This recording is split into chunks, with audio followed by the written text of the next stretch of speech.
To call to order the special city council meeting for Riviera Beach, February 9, 2022, 6:08 p.m. Madam, roll call. Mayor Felder. Here. Chairperson Shirley Lanier. Chair Pro Tem Kashamba Miller Anderson. Present. Councilperson Trodrick McCoy. Here. Councilperson Julia Botel. Here. Councilperson Douglas Lawson. Here. City Manager Jonathan Evans. Present. City Clerk Claudine Anthony is present. City Attorney Don Wynn. Here. Thank you. We'll have a moment of silence followed by the Pledge of Allegiance led by Councilman McCoy. Who is it, me? I pledge allegiance to the flag of the United States of America and to the republic for which it stands, one nation, under God, indivisible, with liberty and justice for all.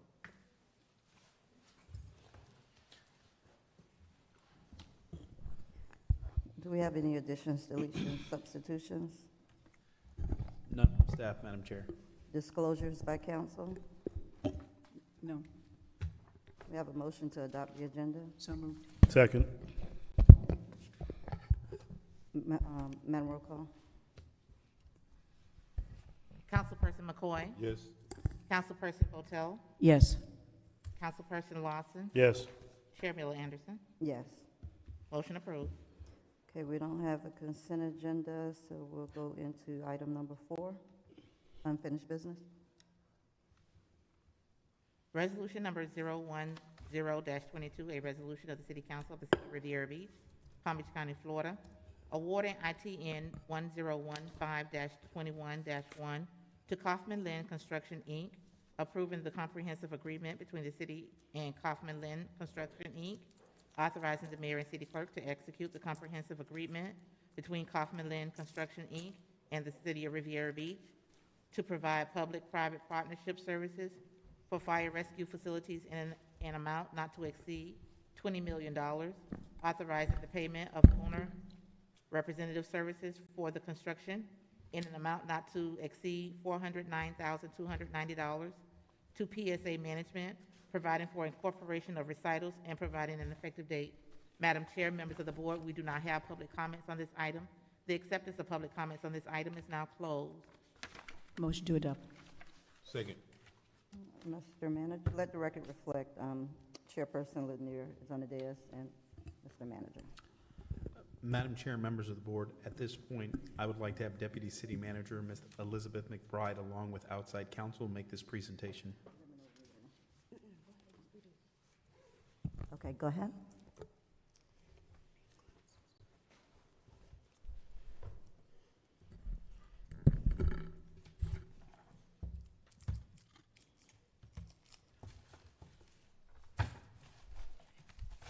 Good evening, Good evening. Madam Chair, Mayor, and members of the City Council.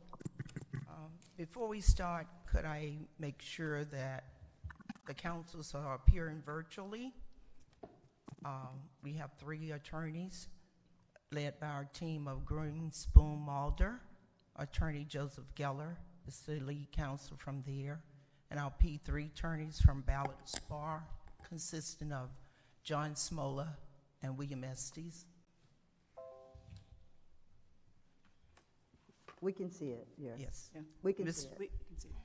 Okay, all right. And Mr. Smolin will lead providing an overview of the agreement for you. So at this time, I turn it over to him. All right, thank you. Thank you, Ms. McBride. John Smolin here, Ballard's Bar. I'm a partner. My colleague Bill Estes is joining me as well virtually from the Northeast, so thank you for... Can you hold on for 1 the second? opportunity. We're having some trouble hearing you.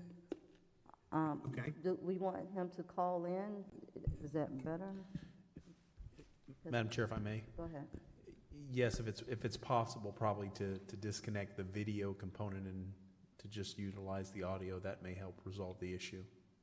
They only have their pictures up. They don't, well, he didn't have his actual video on. Bill, you should shut off your video and we'll see if that bandwidth helps us out. Are you going to hear us now? No. I can't hear it now. I can't hear. It's too low. Yeah, we probably need to have them or someone call in. Mr. Smolin, can you call in? Ma'am, we'll work on that Yes, right. Mr. And can we look Mr. at Stevens. upgrading our Wi-Fi or something? 'Cause something, it's on us, I Yeah. think. That's what I think as well. Yeah. That's what I think. We'll be calling So- in momentarily. What did he say? They would be calling in momentarily.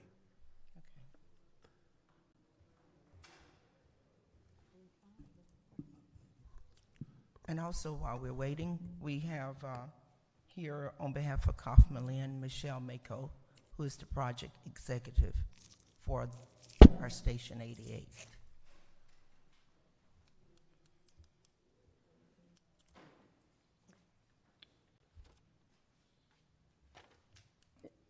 Is there anything we can do in the meantime, or we need to Yeah. wait for them? Madam Chair, if it is the board's pleasure, we can take the items out of order and go to item 4B and then come back to this particular item. Oh, Go ahead and speak again. What's his name again? Mr. Smolin, can you hear us now?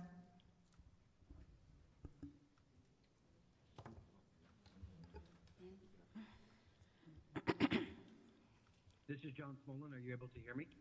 It's just very low. Can we turn the volume needs to up? come up. Say it again? I have the phone quite literally in front of my face. It's worse. Yeah. yep.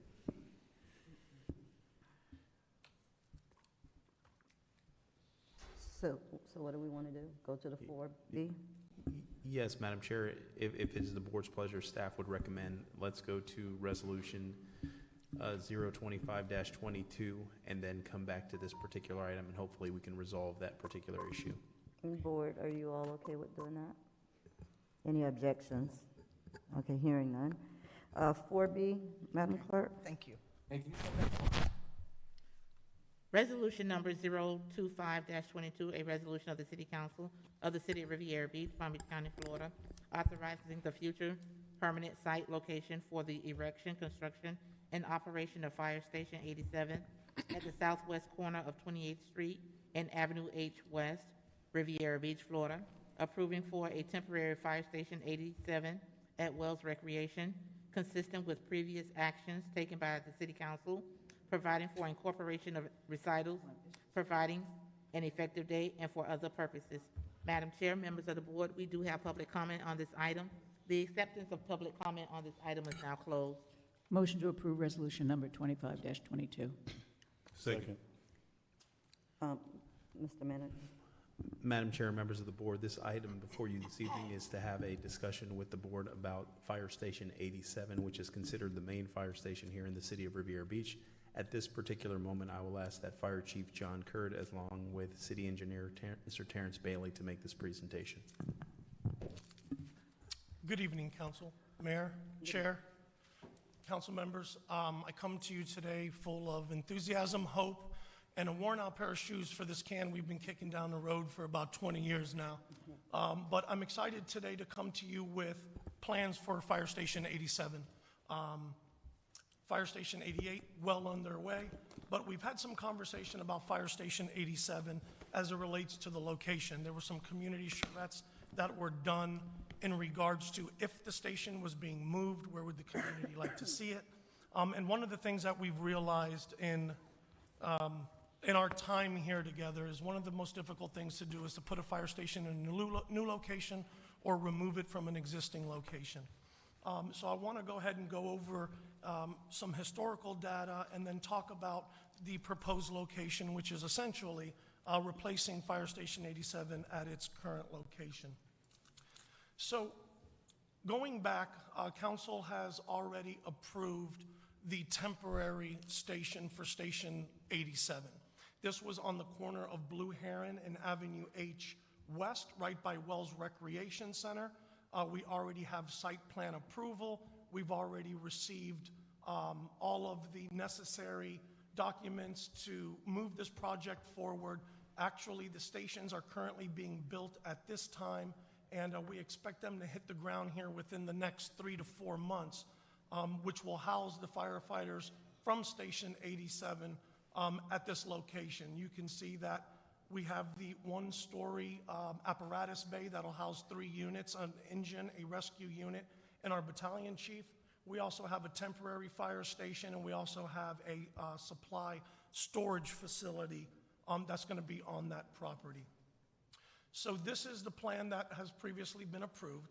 And looking at and having our consultant, Mr. Eric Swanson, and his team look at development opportunities for the sites, both north and south of Blue Heron, one of the things we tried to do is identify what were the best locations for a fire station, considering future development of those properties. So here we're taking a look at the south side where the Wells Recreation Center here is, and these were the 2 sites that were identified by the consultant as the prime location if we were to go to the south side. If you look to the left, the square where the water tower is, that was a proposed site. As your chief, I'm telling you, that's a horrible site. We're right at the train tracks. We're going to be dealing with trains that are going to be coming through in excess of 70 miles an hour. There's cargo and freight trains that come through there carrying God knows what for God knows who. And that's not where our first responders should be, nor should our emergency operations center be located there. Not to mention we'll have issues getting westbound because we're right at the tracks. We won't have control of the lights for preemption. If you look at the parcel in the top right-hand corner, that's where the temporary station is going to be. While that would be an ideal location for a fire station, we do understand the value of that property and what it can bring in tax revenue in future development to the city of Riviera Beach. So while that is an ideal site, it wasn't one of the top 2 sites. That was actually considered the 3rd alternative by the consultant. If we go to the north side of the property, here are the 2 sites that were identified should the fire station remain on the north side. As you can see in your upper left-hand corner, that is the preferred site according to the consultant.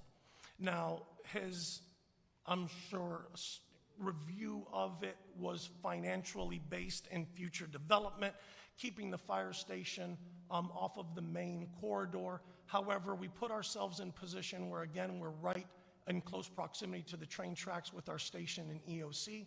Not to mention it puts us back in a residential community, and with the bus loop for Inlet Grove and the traffic that we see in the mornings and afternoons, we would experience significant response delays. So that site really isn't optimal.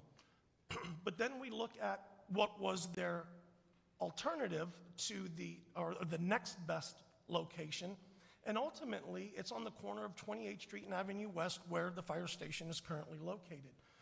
This is ideal. We already have the preemption lighting in place. The community is familiar with where the fire station is and where it's been since 1970. We have Inlet Grove to our north. We have a large parking lot to our east. So there isn't a great deal of impact to the community or the residents as we're responding to and returning from emergencies. So in my opinion, this would be the prime site, and I think it would resonate with the community to replace the station where it was originally located. The final slide we have here is what that would look like. I apologize, it's not very high-tech, but we haven't yet committed any funds to this project, so we don't have a great deal of renderings and site plans that were done as of yet. Mr. Bailey took the liberty of sketching this out and having this put together just to give you a point of reference. So as you can see, we will be on the corner. The property does overlap Fire Station 87 currently, so our intent is to move the crews out to the temporary site on the south side, which will give us the opportunity to demolish the old fire station. We know that the library will be demolished, and we will have all the room we need to construct that fire station. And we believe we can do this very quickly after we move forward with you all determining whether or not this is acceptable, if this is something that you want, because all of the contracts, agreements, and contractors are in place from Station 88, where this really should be turnkey. A lot of the design elements are the same. A lot of the contractual elements are the same. So we're really excited about this. but we're looking for direction from council on whether or not this is an optimal site for the rebuild of Station 87. All right. That's Madam- in the, yes.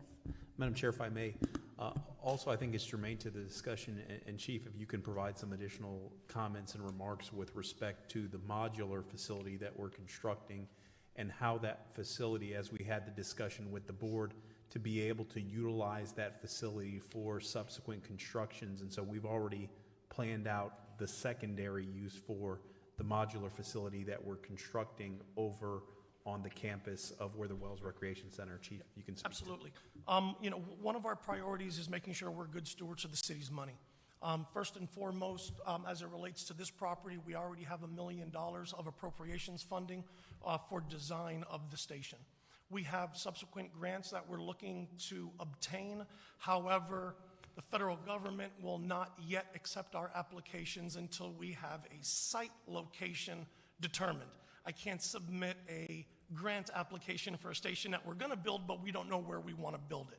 So we do believe, and we are very confident, that additional monies will come towards this station.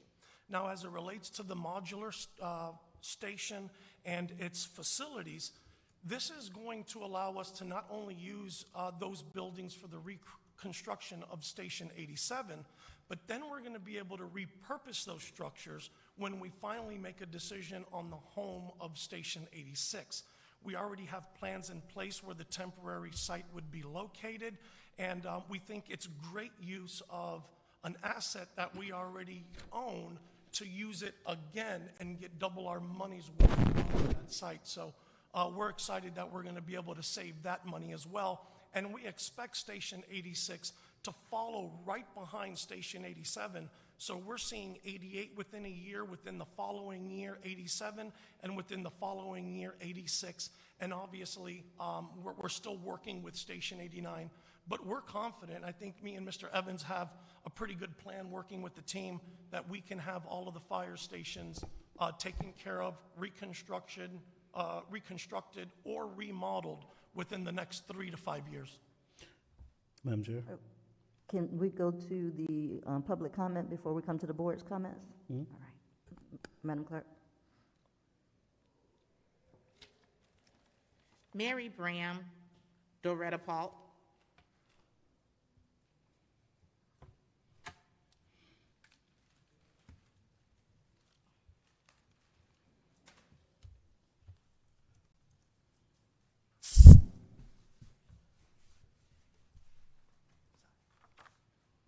Good afternoon. Can you hear me?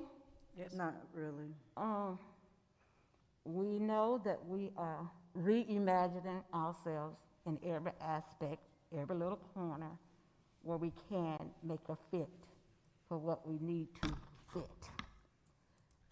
We are utilizing our city-owned properties, and this is all part of the P3. And what I like what Chief Kurt said was, we can always piggyback on what we are putting in place so that we can move this Station 87. We can repurpose those modulars. We can build upon the things that we are putting in place to build what we need. Now, we know that all over our city, we are crammed up in here. I think everyone can see that. It's no doubt mindfully in what we can make work with what we have.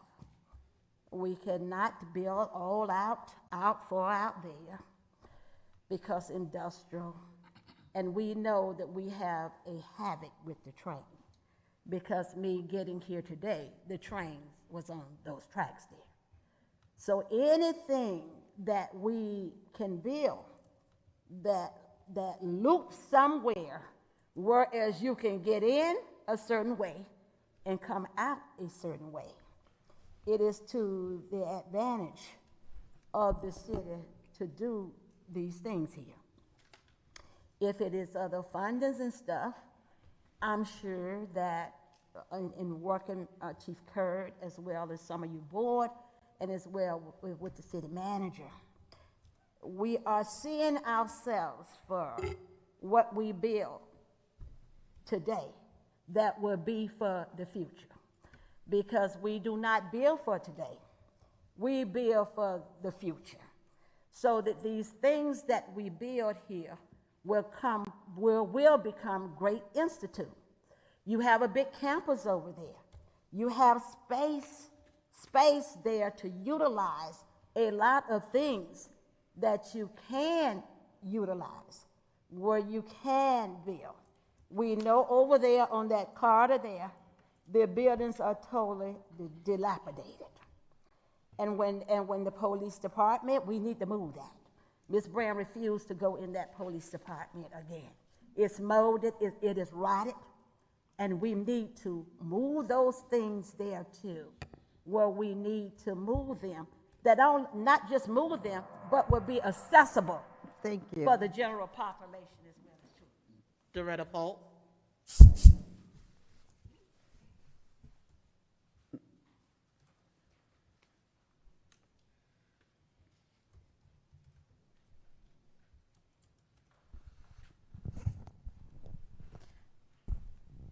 Good evening. My name is Doretta Polk, and I am here to comment on, first of all, what a magnificent job that Chief Curd has done for the city. That's including the vaccinations he brought to the city, along with Mr. Evans, along with our congressmen and senators, to take care of each and every one of us. Now, as far as the demolition of this site that they're currently on, I'm totally for this. And I think it will be a very good site to carry on the duties of our firewomen, our firemen, our EMTs, our paramedics. I really can't imagine, but I can just think of how our employees of the firefighters are living conditions, sleeping in those quarters. On TV, I saw at the yesterday the police department. It was terrible. The conditions these men and women have to live in, but thanks to be able to get Mr. Evans back here and to move this city into the place it should be. We need to move our employees to safety. They don't deserve to even work in this capacity that they're working in. It was deplorable to see our fire, and not our fire, but our police station in such a destructive disarray, mold, fungi. Let's take care of our employees. Let's pass this unanimously to take care of who takes care of us. So I don't think we should see anyone saying a no to this. We have to take care of one another. We have to take care of one another. Because when they go out to try to even take care of any one of us, or try to put out our fires in our homes, and they go back and take a shower and try to rest, how could they rest in peace like this?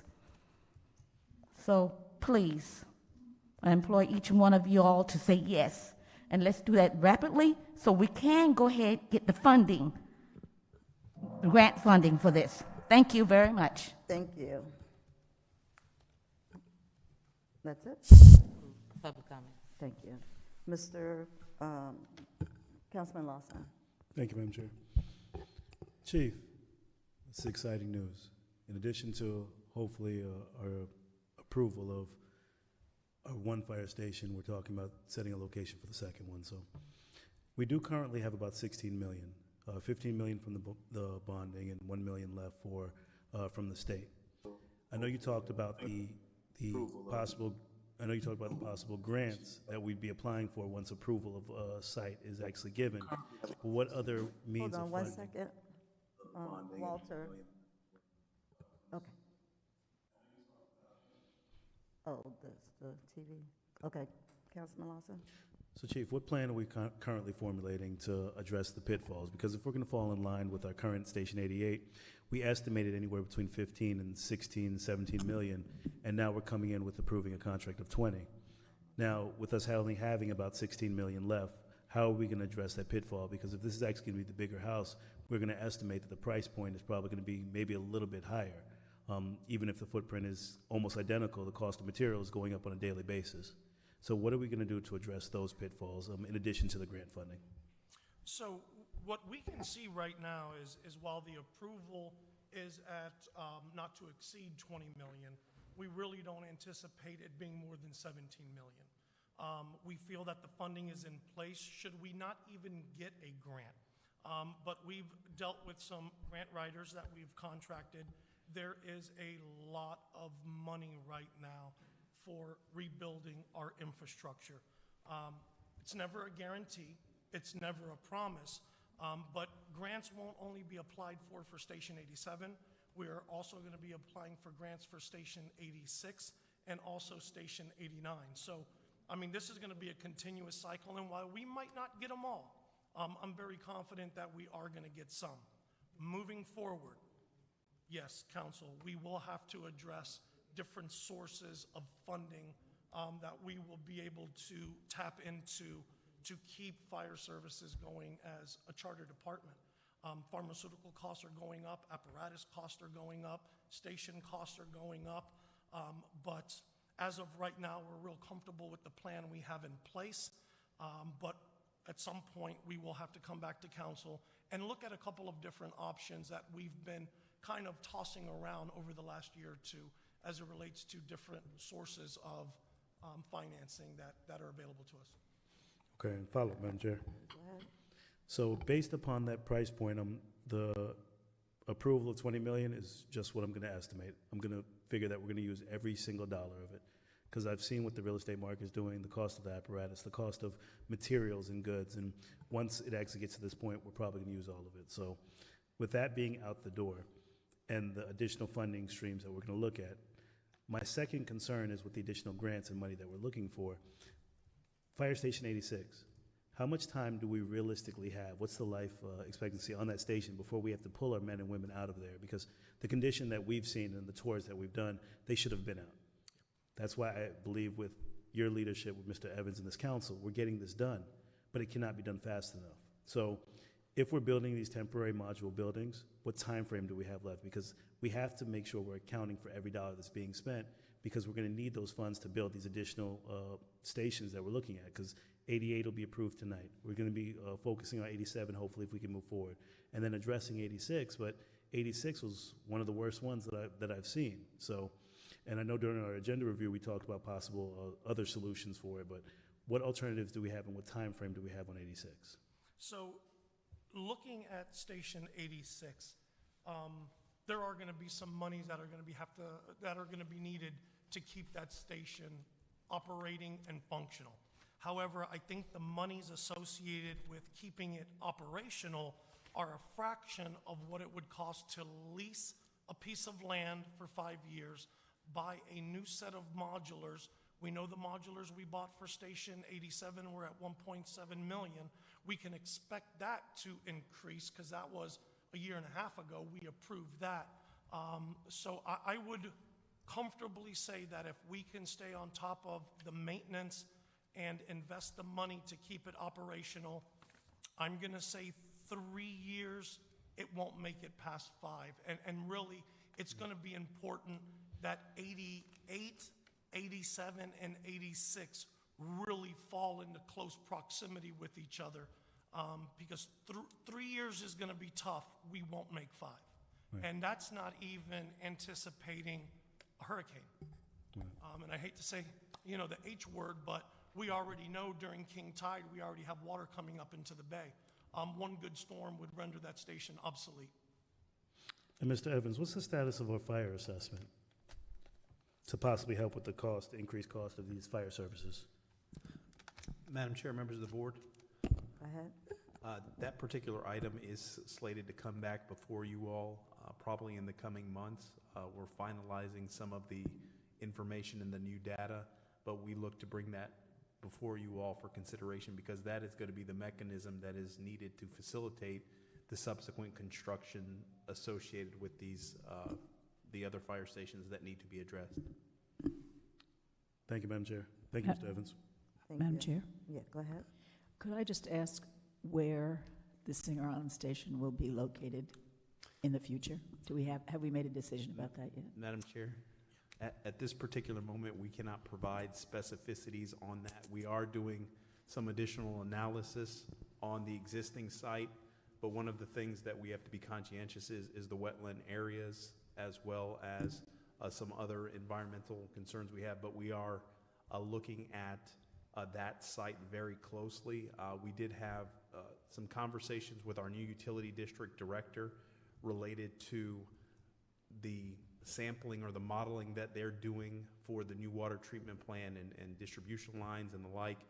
And right now, probably in about the next 6 months, he'll be able to tell us if the tank on the island is necessary based on what we're looking to plan for the new water treatment plan. And so conceivably, if that comes into play, it makes the construction on that site a little bit easier, but still it's kind of premature, but we are really looking at the ability to reconstruct in that particular area because we know property acquisition for the amount of land that we would acquire would be sizable.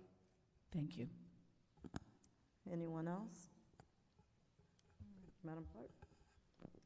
Councilperson Botel, Yes. Councilperson Lawson, Yes. Councilperson McCoy, Yes. Pro Tem Miller Anderson, Yes. Chair Lanier. Yes. Motion approved. All right. Thank you all. Thank We look you. forward to seeing you all on the 15th at 3 o'clock for groundbreaking at Station 88. Should all go well tonight for this monumentous occasion. Thank you for your considerations. Yes, thank you so Thank you, much Chief. for your leadership. Oh. All right, so we're going to go back to 4A. Are we ready? I think Walter I says think yes. Walter's given us a thumbs up, so. All right, Walter.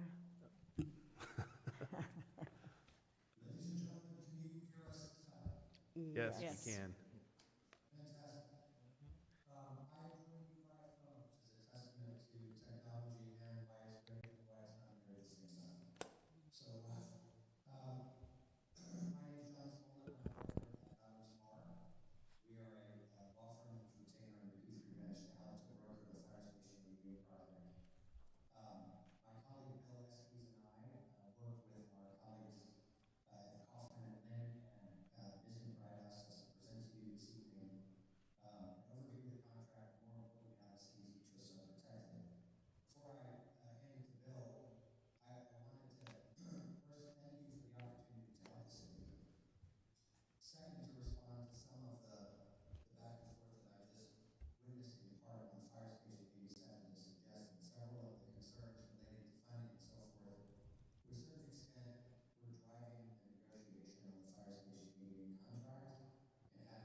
this up.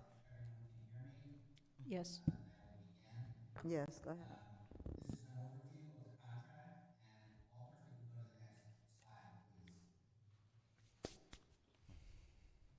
Great. So the form of the contract is a customary alternative delivery contract, which fits under the Florida statute. We negotiated with Kaufman Lynn and their general counsel for much of the agreement. The agreement is for a firm fixed price of $16.8 million, and the schedule is 14 months. There's risk sharing among both parties for unexpected additional delays and unexpected price eventualities, which may occur. Technical provisions within the agreement were worked on with the owner's rep for the city, which is ESA management, and that consists of certain areas like construction, commissioning, how things are to be submitted to the city, because this is not the standard design bid build project that the city is used to. If we could have next slide, please. So we're going to just go over some of the key points in terms of how the city will be protected in this very large and important contract. First of all, in those areas that Kaufman could insure for himself, that will be the areas where they're going to be responsible for assuming those risks. At the recommendation of the city manager's office, we incorporated a provision involving a project management committee. The idea here is to limit the exposure to litigation, and this apparently has worked very well with the interim agreement, knowing full well that the parties can work out most of the difficulties themselves without having to go into litigation. There are indemnification provisions that will protect the city. There are provisions that will ensure that all the key personnel that the city expected to be on the project will remain on the project. And there's a very specific change order protocol that will ensure that if there are any additional costs, excuse me, they will have to be approved of. If we could have the next slide, please. Actually, if we could hold for a moment. Bill, there's one more thing I wanted to emphasize to the council, which is the part of the advantage that you have under the P3 structure, and the Kaufman folks were very receptive and, quite frankly, were very helpful in this regard, project management committee being an example. There is, in this situation, the eventualities under a bunch of parade of horribles that we put into a contract that's a little bit longer than you might have expected for a typical construction delivery when the design had been advanced as far as it has. But part of that was to ensure more of that certainty that Bill spoke to, that you actually are getting what you paid for. So that the Kaufman folks, for example, identified those people that are going to be serving critical roles. Those are the key personnel.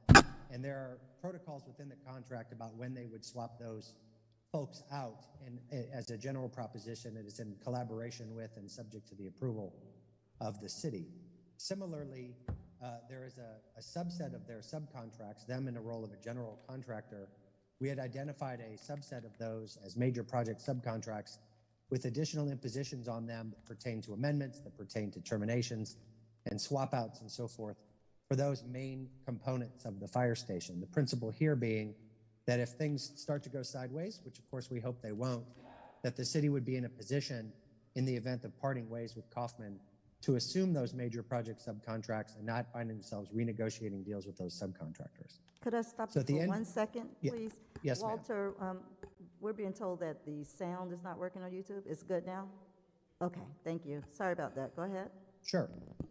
The crux of that was just to underscore Bill's earlier message that is the theme throughout this contract that we had prepared, that in many cases, all of the risk contingencies that we could come up with were identified, allocated, or hedged.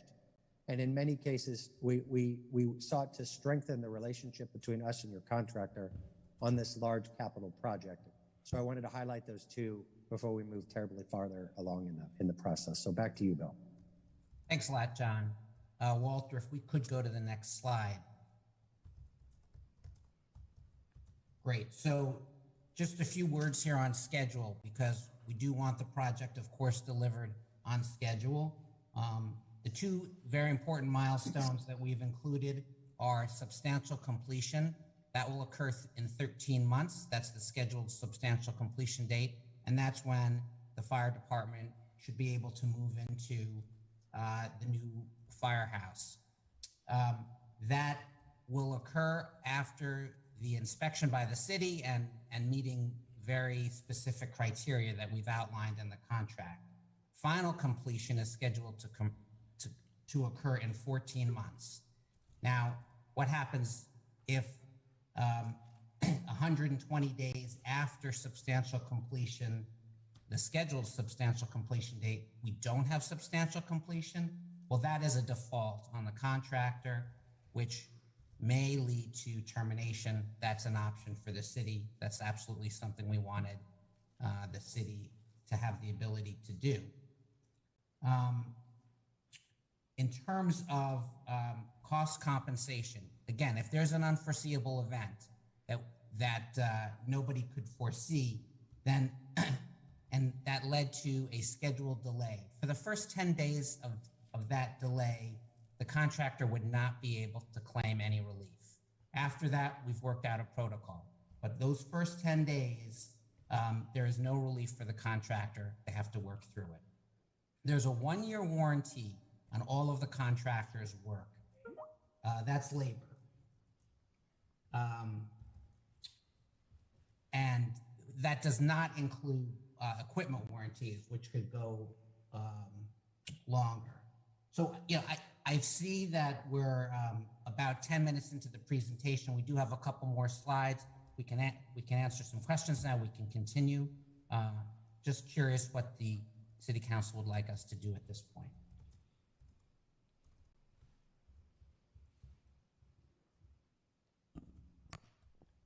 I mean, we have more material to present more of an overview, but we don't want to end up talking for 15 or 20 minutes and you not have the answer that you were looking to hear about how it is that the risks were allocated and how the project's set up. Madam Chair, shall they continue with their slide presentation? Yes, they should. Go ahead and go through their. Okay, thanks very much. We'll do our best to wrap this up as soon as possible. The agreement gives a license of entry to the contractor. That's important because the city is never giving up any real property interest, which is also important under the Florida statute. There are certain documents that the contractor can rely upon, but it's a very small and discrete list. If we could see the next slide, please. Okay, and the next slide. And just wrapping up here with some other key terms. The project schedule will be updated frequently. The first time we're going to have it updated will be upon 30 days after the notice to proceed. Liquidated damages is a very, very important provision for the city. For every single day that the contractor does not deliver the fire station after the substantial completion date, they will have to pay the city $1,250. This is ultimately capped at 5.25% of their service fee, which is a total of over $800,000. So this is not something that the contractor is going to want to do, is to delay the project. They're very much incentivized to deliver the project on time. The contractor will invoice the city monthly, will pay for work only that has been completed, and the city will retain 5% from each invoice, which will all be paid out at the end, but that retainage will be withheld if there are issues with the building or non-payment to subs or something of that sort. All the typical bonding and insurance provisions that one would expect for a project of this size, payment bond, performance bonds, all the typical insurance, indemnification to the city. The contractor is paying subcontractors default insurance for all the small business entities and WBEs. Many of them have trouble getting bonds, and so this is one way to not only meet the utilization, but also get the SBEs and MWBEs on a project so that they can use that experience to get more work. I believe that the next slide is the final slide. There are some provisions for defaults, as I mentioned before, very few for when the city defaults. If the city does not pay undisputed amounts to the contractor, that's a default, but we can cure it. If the city defaults on a material covenant or breaches a representation or warranty, again, the city can cure those. Developers, they have other defaults, a long list of defaults, including persistent breaches. If they Walter, I change- think I'm sorry, Bill, I think we need Sure. to go to the next slide. We're on a bonding slide and you're talking Oh, about the I'm following sorry. slide. That's all right. Yeah. There it is. Thank you. Yep. If the developer has a change of ownership, if the developer defaults on a covenant, that's a default. When can the city terminate? First of all, most importantly, the city can terminate the contract at any time. That's called a termination for convenience. There are other times that would trigger a termination by the city, and more limited times when the developer could terminate the contract. I think lastly, what I would want to end up with is, in terms of litigation, again, the city is interested in avoiding litigation to the best of its ability. So if that project management committee can't work things out, there's a clause for mediation prior to litigation. And really, that's it at the moment. That wraps up the presentation, but happy to answer any questions. All right. That's it for you, Ms. McBride, as well for now? Yes, it is. Okay. We have public comment? No. All right. Council, have any questions or comments? All right. Madam Clerk? Councilperson Lawson, Yes. Councilperson McCoy, Yes. Councilperson Botel, Yes. Pro Tem Miller Anderson, Yes. Chair Lanier. Yes. Motion approved. Thank you so much. Thank you. And thank you, attorneys. Thank you.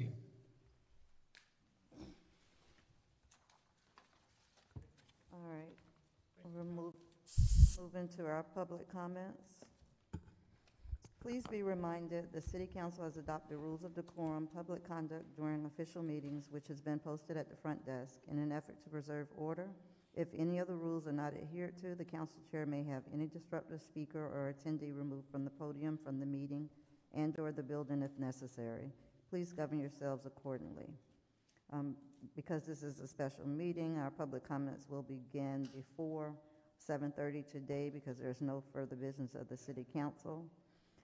In addition, if any item is being considered at 7:30, which we're done, any person who would like to speak during public comments, please fill out a public comment card located at the front desk and give it to staff before the public comment section is announced. Madam Chair, members of the board, the acceptance of public comment cards is now closed. Lloyd Brown, Ernestine Gordon, Mary Bram, Doretta Polk.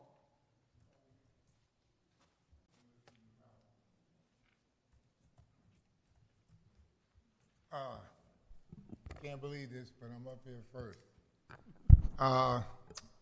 You know, I was listening to her talk about the fire stations, how mold and mildew and all that. Well, you got to look at some of these rental houses around here. Those people are in the same conditions that these fire stations are. But instead of like inspections, when I was coming up, and I heard a hammer and a nail and a lawnmower running and somebody doing work in the neighborhood, it was one of us. And you know what? There were inspectors. They just didn't let the people come in 2 o'clock at night and go in the house and wire up the electricity and all that just because they came over here and paid for a permit. They made sure that these houses were made and built by the codes, which we don't do now, because I walk around and, I mean, I can take pictures and show you the way these people are building these houses and putting roofs on, and there's nobody around inspecting them. But you got the code enforcement that goes around, and they'll write somebody up for grass in the yard, and right past the house is being built, no sign, because when I was coming up, these lots you putting these houses in, I mean, you don't need an alarm clock no more. You just listen to your neighbor. When he get up, his alarm clock, he's so damn close, you can hear his. You can hear him in the kitchen, in the bathroom. Houses aren't. But, I mean, I could probably stick my hand between some of these other houses and touch. But, I mean, you were like, it's a dude, it's called his Goebbels or whatever. He was Hitler propaganda, advisor. That's like when y'all were running, for your positions. He's the one that, tells all these things. Like he told Hitler, we're winning. But Hitler made sure he got his behind down there in that bunker. And Goebbels, he was steady saying, we're winning. That's like you telling us in Rivera Beach that we making progress. And that's BS. Because for one thing, I see all y'all done gained some weight, so you're living high on the hog. But you're not really doing anything for the people. And that's the shame. It's a damn shame. Please don't curse Mr. Lloyd Brown. What did you say? I said the profane language. Please don't do that. Okay, well, then you better give me a couple more seconds then, because you interrupted me, and that's not right. But anyway, let me just say this. When people get ready to vote for y'all, you might as well go ahead on and say, well, I'm going to play Russian roulette with a 6-shooter, right? But you're going to leave all the bullets in there, and you're going to spin the barrel. And it's like it's like buying a car with no tires. Or it's like going to somewhere. You might as well say spin the bottle and pick the person, because you go in and you go out and you don't do nothing for the people. And you need to get these places inspected that they're building so quick. Because if a roof blows over on somebody, y'all going to be the one in charge, because you're the one supposed to be out there making sure that they have these permits and they're doing these jobs right. And I know they aren't. Brown. Ernestine Gordon, Graham, Doretta Poe.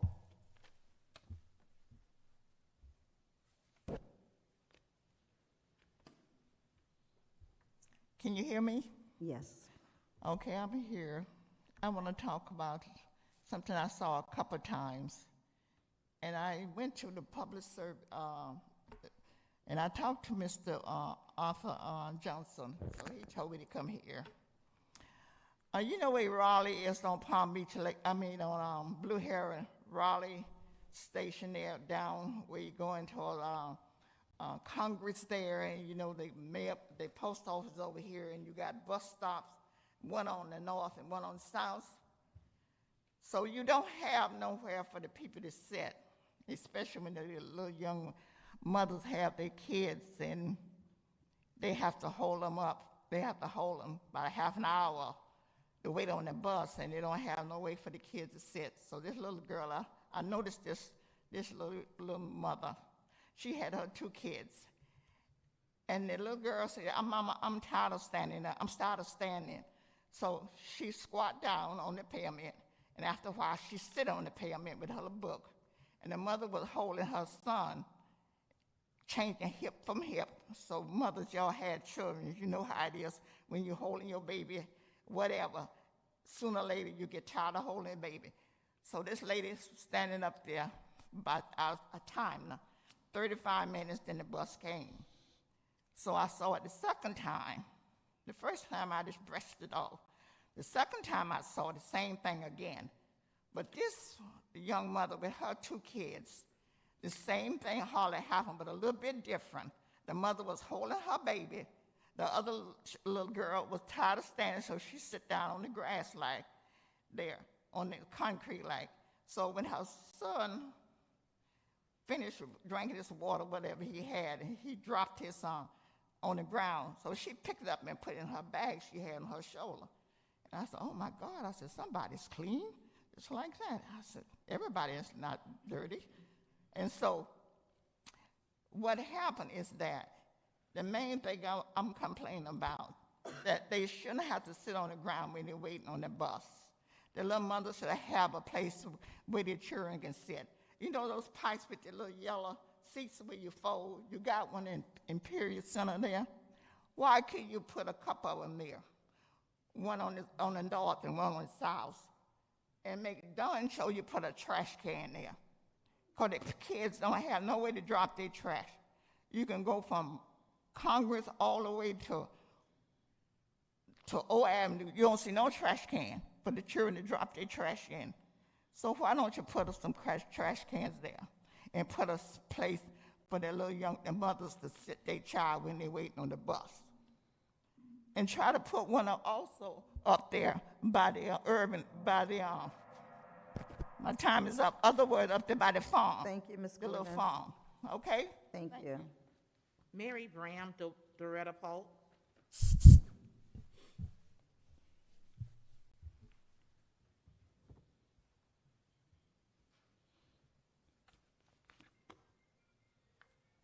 Miss Mary Brand, Riviera Beach. I have a couple of things here to do some bullet points on here. I'm going to encourage you residents to get up and vote. You have the most powerful tool in your hand, your vote. You do not have to speak a word. You control the highest seat in the land. So why not control your local government? You ask not because you have not. You have not because you have not exercised that power that you have. If you're satisfied here, you keep them. If you're not, get up and vote. Early voting will start on February the 26th. The deadline for requesting an absentee ballot is on the 26th. Hold on 1 minute, Ms. Brown. What's going on with the time? Did you all set it back? They want to give you extra time for some reason, Ms. Brown. The last time I looked, it was like 2:38, somewhere around in there. No, What, you all restarted it? Just keep going.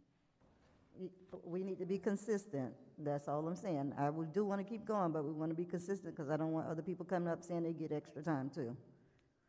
Thank you. Go ahead, Ms. Brown. Wait a minute, hold it, that's not. No, we got you. Go ahead. That's not right. Okay, so I stress to you the importance of you have that power without speaking not one word.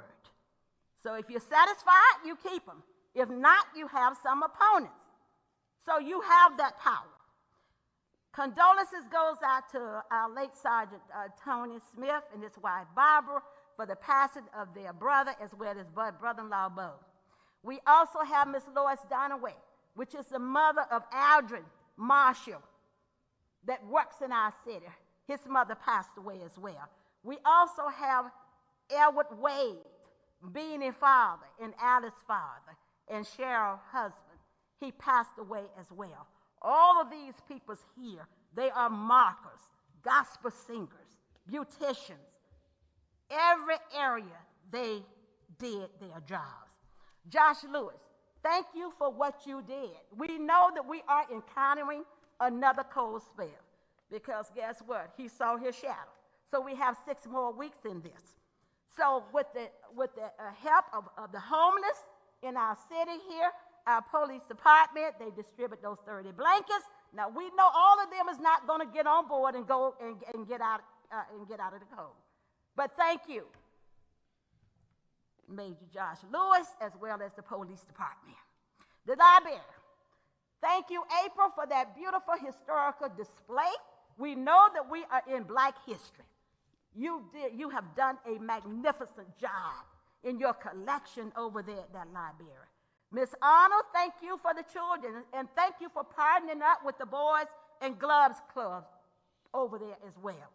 The street commerce, thank you for putting the street odometer readings there within certain vast pinpoints in our city. That also it has proven to be effective on speeding. It also gives the police department that calculated data in those areas there. So we know that that is a tool. Happy Valentine's Day, Miss Bram have on a red. So I'm going to say from my babies to the adults as well, happy, happy, happy. Miss Bram love all of you all. And take care. Thank you. Thank you. Doretta Polk.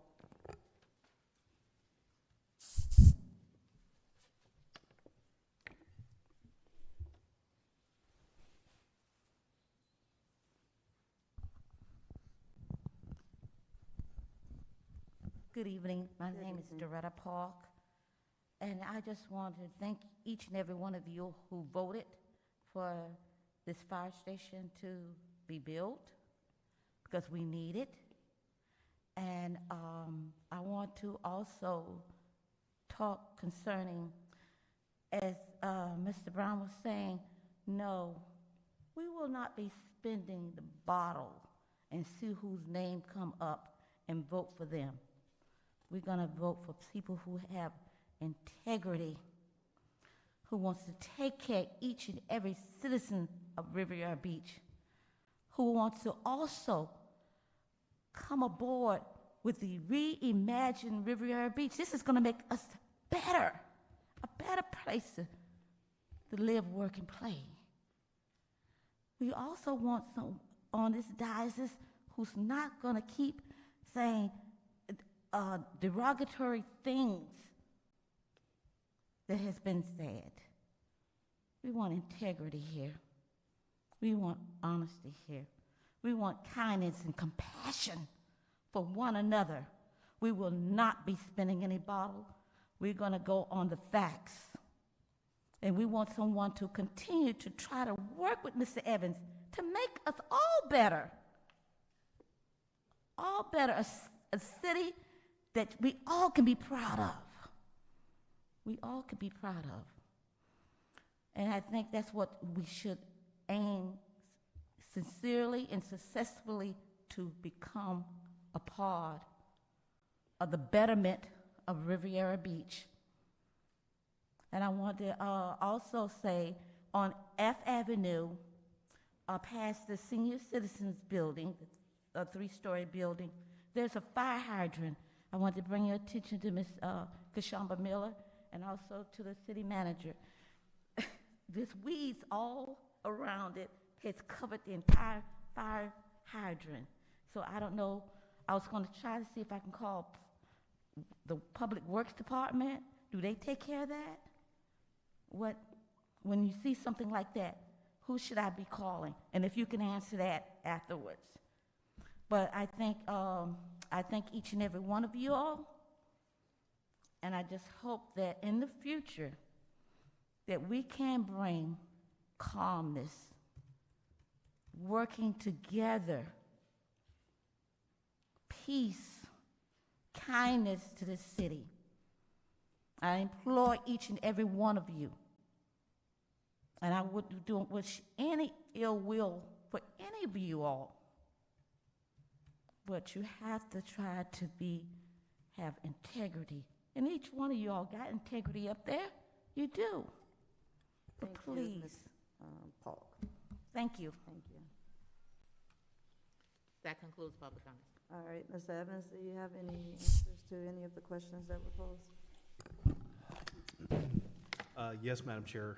This week, I spent about an hour and a half out in the field with code compliance, where we drove a significant number of streets in the community. Even we were in Mr.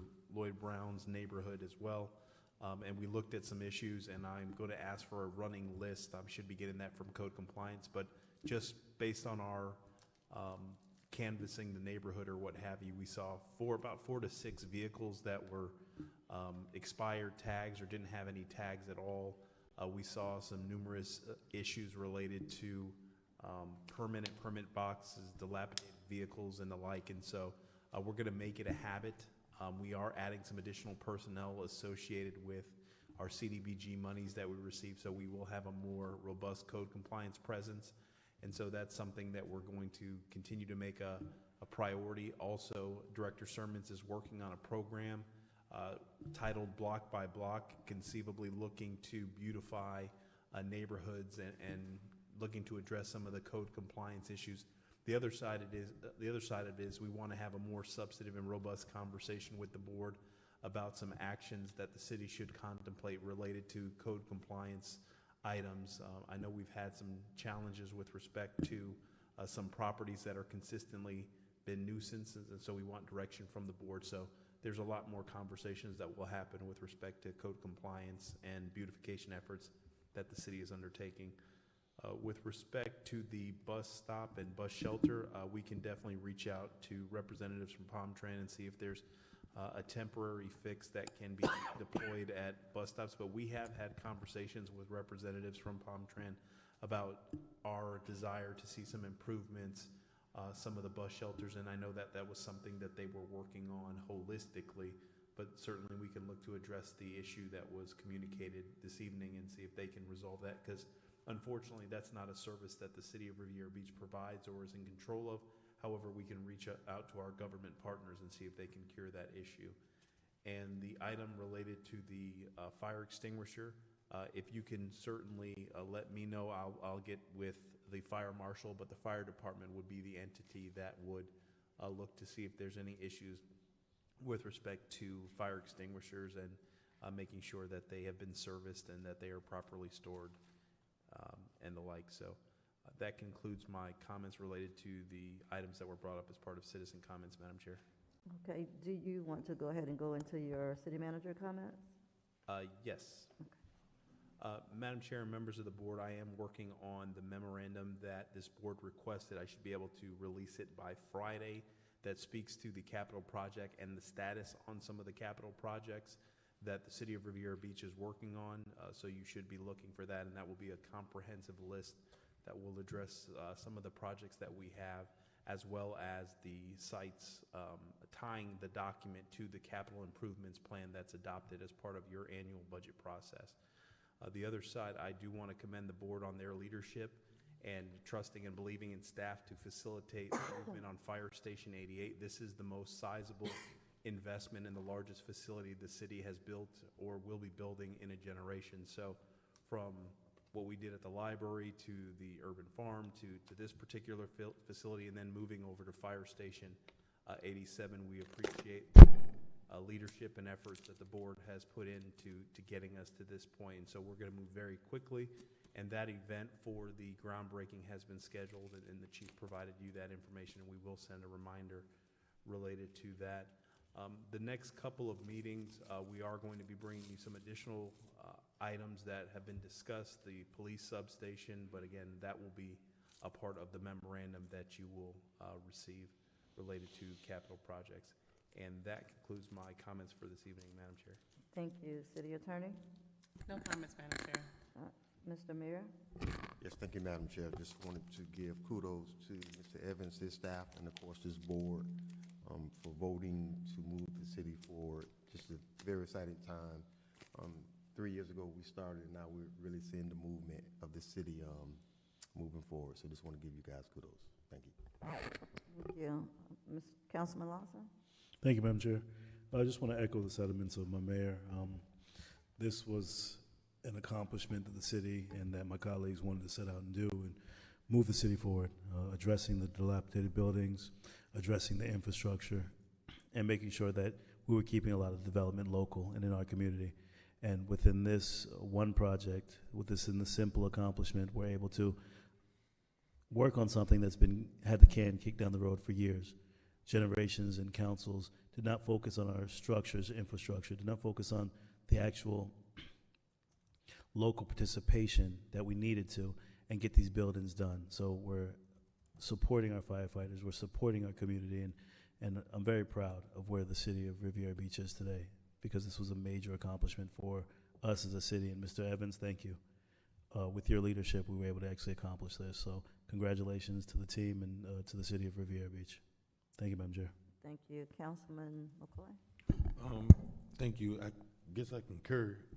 Ms. McBride, thank you. This is a very voluminous agreement, and for the attorneys that worked on it, yeah, I can't even begin to read it. There's too many pages. But thank you so much. This looked like it was, it looks pretty thorough, so thank you for that. And board, this is really great that we can, you know, deliver this now. We just got to break ground and get going. So I'm really happy to see that this is in District 1. So certainly we got something coming out of the ground that we need, and I appreciate that we were able to get it done today. Thank you.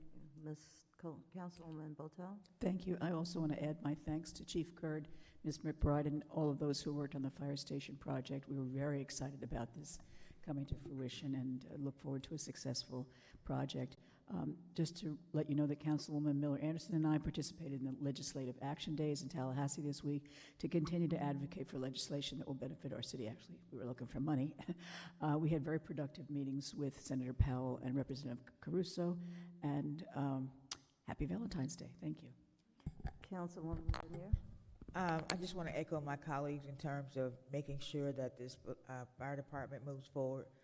There's a lot of things on the table that the city is moving forward with, in addition to a fire station, of course, looking at police stations in different locations. So I really appreciate the fact that the staff and plus the employees of this city who make sure that things get done. Thank you. Thank you, and I certainly won't repeat anything that my colleagues have already said about the fire station and the progress. So with that, we'll go ahead and adjourn this meeting, and we'll get started with our CRA meeting in about 5 minutes. Okay. Meeting adjourned.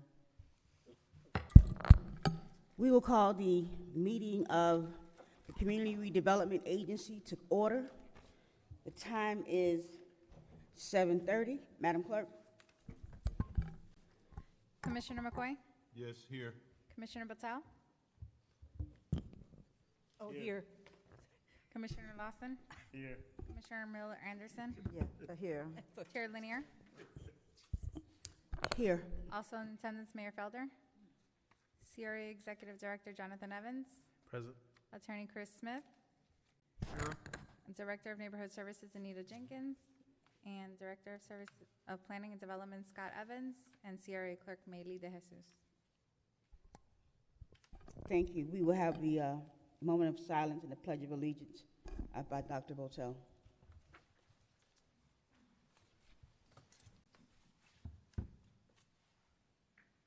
I pledge allegiance to the flag of the United States of America and to the republic for which it stands, one nation, under God, indivisible, with liberty and justice for all.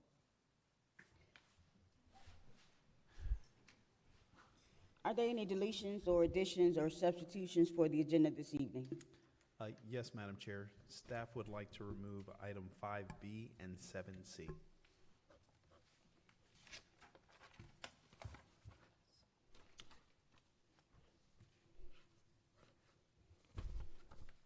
Can I get a motion to accept the agenda as amended? Move to accept the agenda as amended. Second. Madam Clerk? Commissioner McCoy? Yes.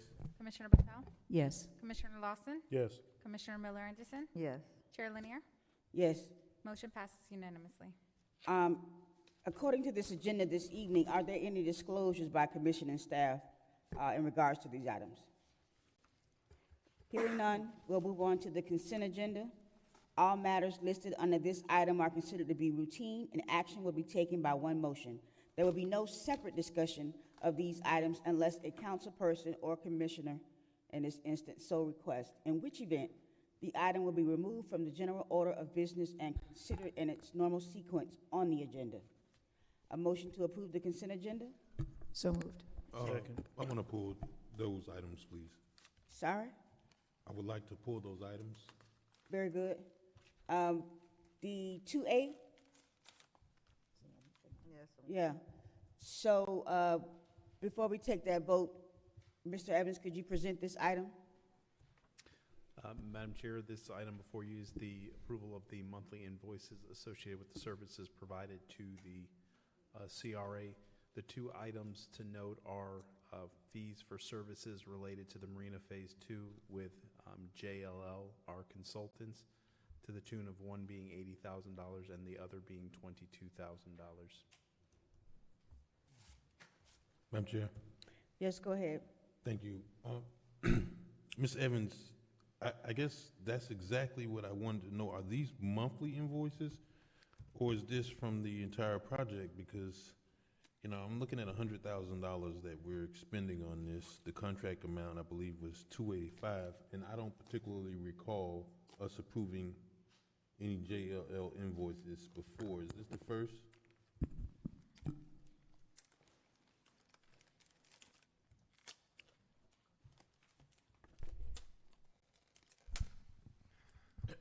Yes, go ahead. Good evening, Madam Chair. Thank you. This would be the first invoice that's brought before the CRA board. The first invoice is for their first phase of work, which they did in all of 2021.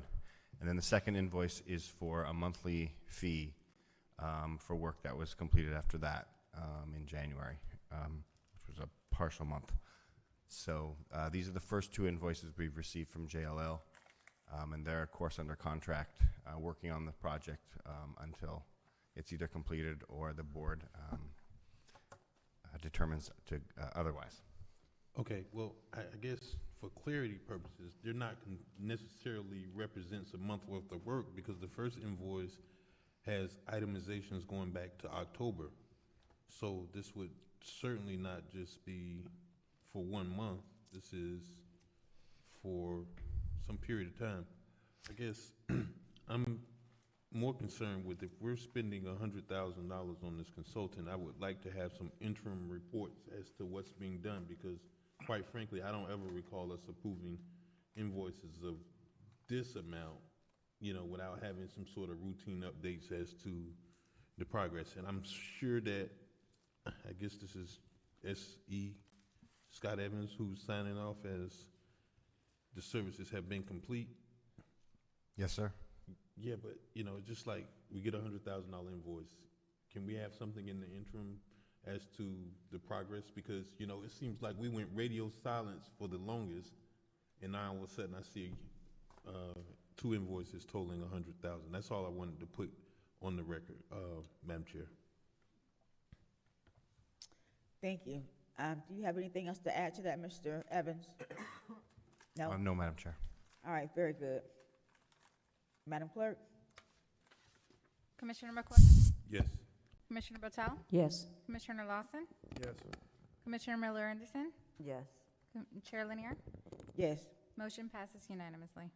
We'll move on to item number 5, which is presentations. Madam Clerk? Item 5A is 2022 Juneteenth Festival Sponsorship Request. There are no public comments for this item. The acceptance of public comments cards are now closed. Mr. Evans? Madam Chair, members of the board, if I can have the Director of Neighborhood Services, Ms. Anita Jenkins, make this presentation. Good evening, Chair Lanier, Commissioners, Mayor, Mr. Evans. Before you is an item for sponsorship request similar to what was brought before you as the council on last week for the returning Juneteenth Festival. This will be the 2nd annual Juneteenth Festival held here in Riviera Beach, following up on a stellar event from last year. We have the team led by Ms. Sakina Kelly here to do a small presentation for you if you would so desire. The event is scheduled to be held on Sunday, June 19th from 3 p.m. to 10 p.m. here in Bicentennial Park at the Marina Village. This request for sponsorship is for use of the facilities and for ambassador services. The estimated budgetary impact is approximately $8,000 for the sponsorship. And I'll stop and see if there are any questions, or if you would so allow us, we have a short presentation from the producers. Yes, we'll get to the presentation first, and then if we have any questions, we'll ask then. Yes. Okay.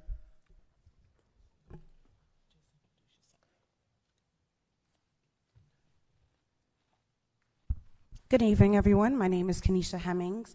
I am the Chief Operating Officer of Juneteenth of Palm Beach County.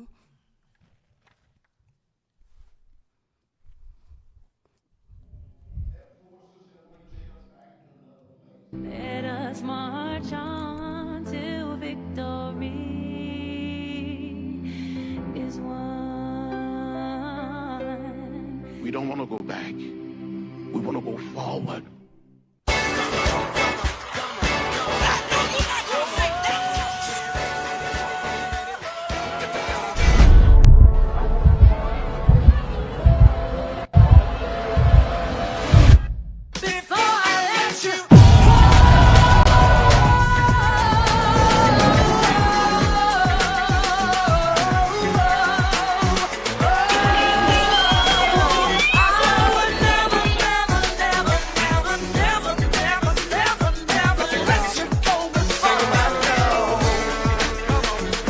Really want to thank you guys for coming out here and celebrating you. Oh, now you glad you guys enjoyed that video. I was jamming out as I watched it. That's just, I don't think that adequately represented what the day was like for everyone in attendance. But one of the things that you could see in the venue is how we use the space, or in the video is how we use the space at the venue. We are here tonight to ask for sponsorship for the space, similar to the sponsorship that we received last year. It was well received by the community and well received by our team. Your participation and your support. The reason why we're here today asking for sponsorship again, we are a nonprofit organization. We're not just an event organization. We're here to serve the Palm Beach County community, the Black community in Palm Beach County. So happy Black History Month to everyone here. And the revenues that we do collect from our event goes towards programming. Just to reiterate what my executive director stood here last week and said to you guys, we had a very impactful event. We had about 31 to 32 vendors in attendance. That's Black-owned businesses and also community resource vendors. Amongst the Black-owned businesses that were there, they were all able to raise over $20K in profits in 8 hours. And I don't know if you guys know the statistics of how long the Black dollar stays in a Black community, but it's only 6 hours. So one of the things that we try to do and we're trying to achieve is keep the Black-owned dollars in the Black community for longer than 6 hours. Not only did they raise $20K in profit, they were able to retain 77% of clients that attended the festival. So because you guys were able to allow us to have it at the marina, I believe it's a familiar area for everyone that's in Riviera Beach and Palm Beach County, and to be able to do it in the same place again, it just brings in that same, brings in the same community and brings in the same vibe. So we're asking for your support again. Thank you for that presentation. Are there any questions from the board regarding this item? Madam Chair? Yes, go ahead. First off, thank you for just bringing this event to this community and actually coming with tangibles as well. Where our actual dollars are going, and then actually letting us know how it's going to impact our community and how the dollar is actually going to circulate. Making sure that our residents and our business owners know exactly those numbers and the things of how you're going to utilize this sponsorship. And this is going to be kind of the staple of what we're expecting from people that come to the table asking for these sponsorships, because as I spoke to staff earlier today, I discussed the option of working with our local organizers to bring these type of events to our community. So first and foremost, just thank you for even considering the city, predominantly Black community, and representing our culture. So honored to have you, and I'm absolutely supportive of this, so thank you. Ashe, thank you. Any other questions regarding this event, this item? Thank you for your presentation. We appreciate it, and we are very happy to be able to sponsor something of this nature. It was a big success last year, and you're right, that didn't do it justice because it was really good. So thank you so much for that. If there are any other questions, we'll call the question. Go ahead, please. We don't have a motion, I don't think. Oh, the motion, please. I make a motion to do the sponsorship for the Juneteenth Festival for the $8,000. No, 8. 8,000. Yeah, the rental cost estimate of the Bicentennial Park and Ambassador staff of $8,000. Second. Very good. Madam Clerk? Commissioner McCoy?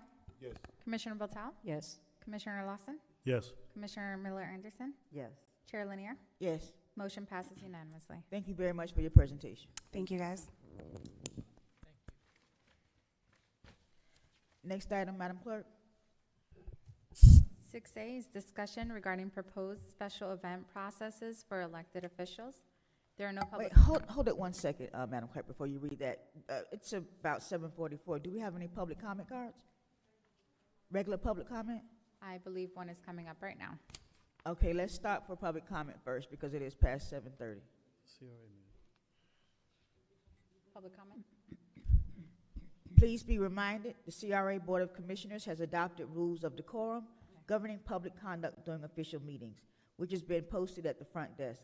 In an effort to preserve order, if any of the rules are not adhered to, the commissioner, chair may have any disruptive speaker or attendee removed from the podium, from the meeting, and/or the building if necessary. Please govern yourselves accordingly. Public comment shall begin at 7:30 p.m. unless there is no further business of the CRA board, which in that event it shall begin sooner. In addition, if an item is being considered at 7:30, then comments from the public shall begin immediately after the item has been concluded. Any person who would like to speak during public comment, please fill out a public comment card located at the front desk and give it to the staff before the public comment section is announced. Madam Chair, we have one public comment card for non-agenda items. The acceptance of public comment cards is now closed. Mary Bram.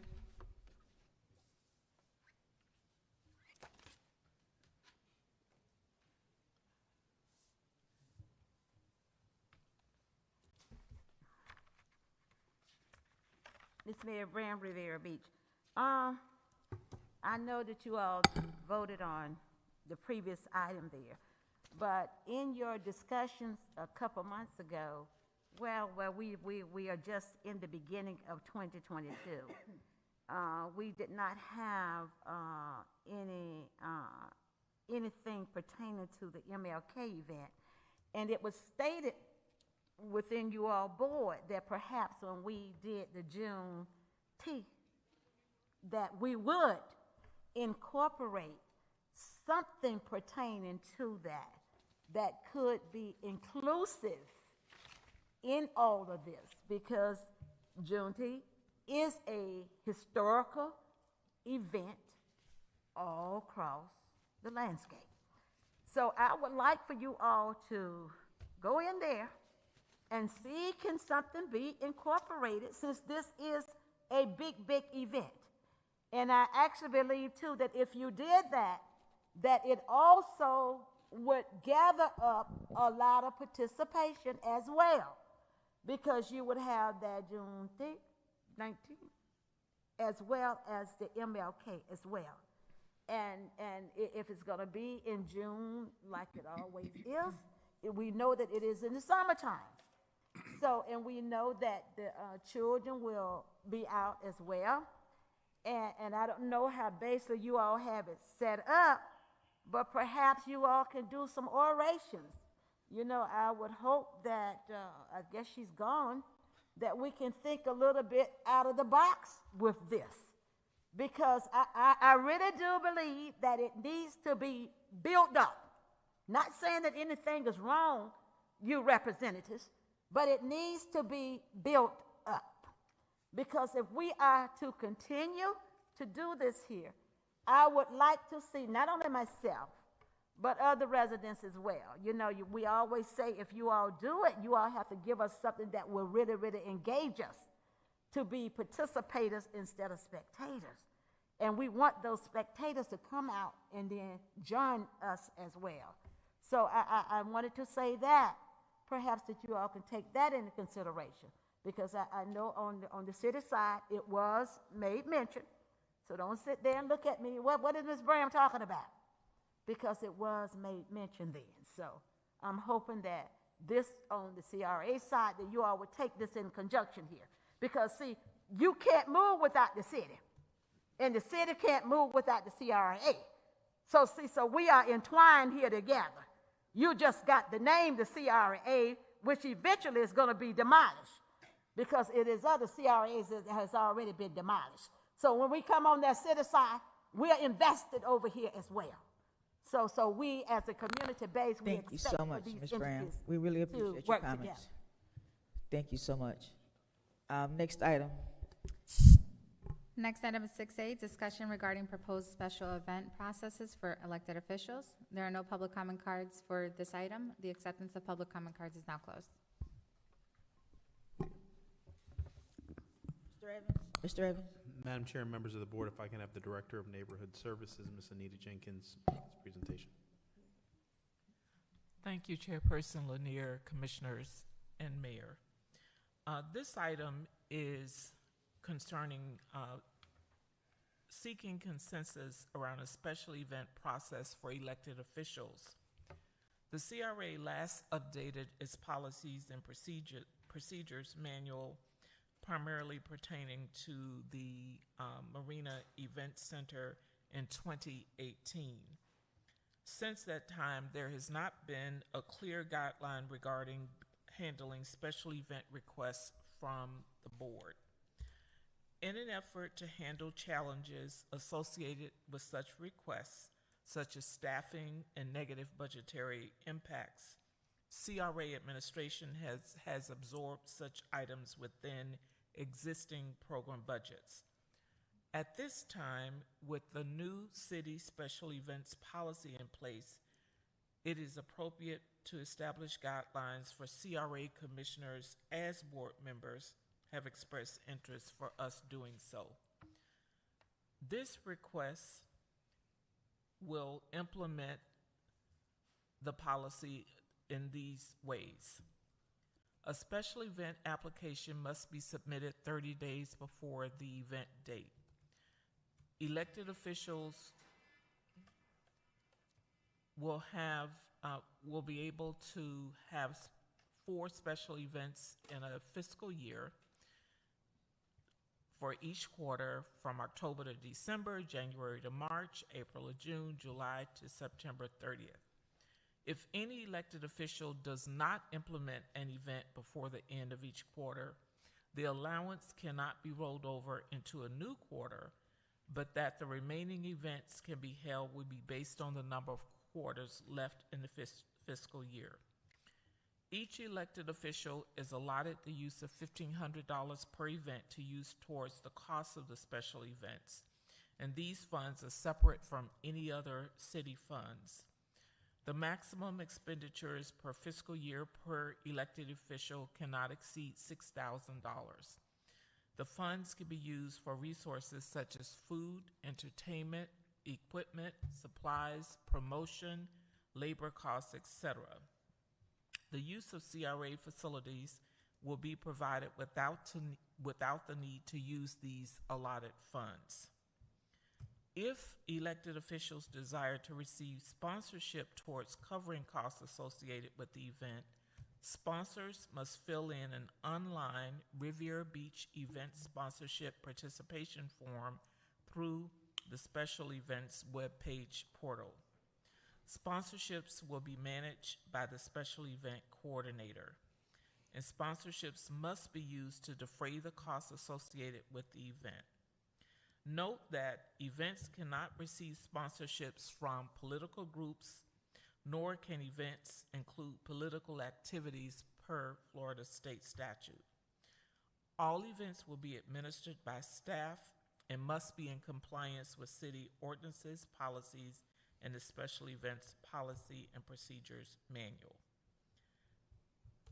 In 2021, I'm sorry, that's a typo there. The goal that this meets is to provide community engagement and empowerment. We already budgeted $36,000 in this fiscal year's budget towards these activities, and CRA staff is recommending seeking consensus from the Board of Commissioners to provide direction on how the CRA should proceed as it relates to special event requests from elected officials.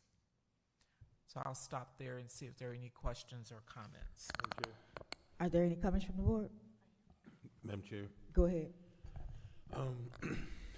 This is really interesting, and I'm not the one to really do a whole lot of special events, but what you're asking us is more than what the person that just got up here and got an $8,000 sponsorship to do.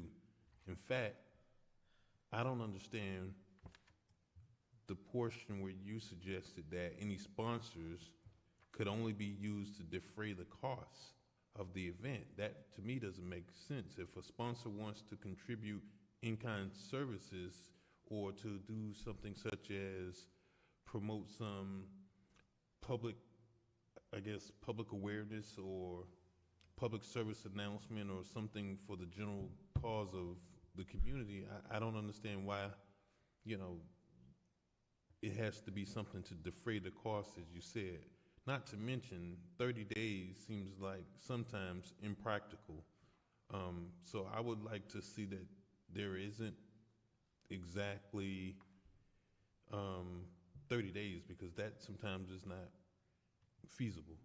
Also, the $1,500 not rolling over is, again, I think is limiting for the very purpose of you may want to specifically do something in and around some sort of specific season. And I don't know that I would like to necessarily do something in the winter, perhaps in the summer. I mean, there are a number of different reasons, but I kind of have issues with this, but certainly, you know, we have to beg for permission to use $6,000 when somebody just got up here and we took a vote to do $8,000. So I think there's a lot of things that I could say that I would offer be amended in this. And specifically, it seems to me that you were reading pretty much from something, but that's not exactly what's in the memo. But I think I would kind of have some reservations about a number of these items. I yield back. That's all I have for now. Thank you. Madam Chair? Yes, go ahead. Thank you. One of the things, Ms. Jenkins, the current allocated amount for events through the CRA, I believe, is 4 events for the year at $2,000 per event. Is that the current policy we have in place? Currently, with the amount that we budgeted, is $6,000 per elected official. We have $36,000 for this year. Okay, so this is with the change, but I mean, what policy do we have currently in place with elected officials? We only have, if you look back at the policy we printed for 2018, elected officials could hold 4 events a year. It does not specify that they be held once per quarter, that they don't roll over. The policy is not specific in that regards.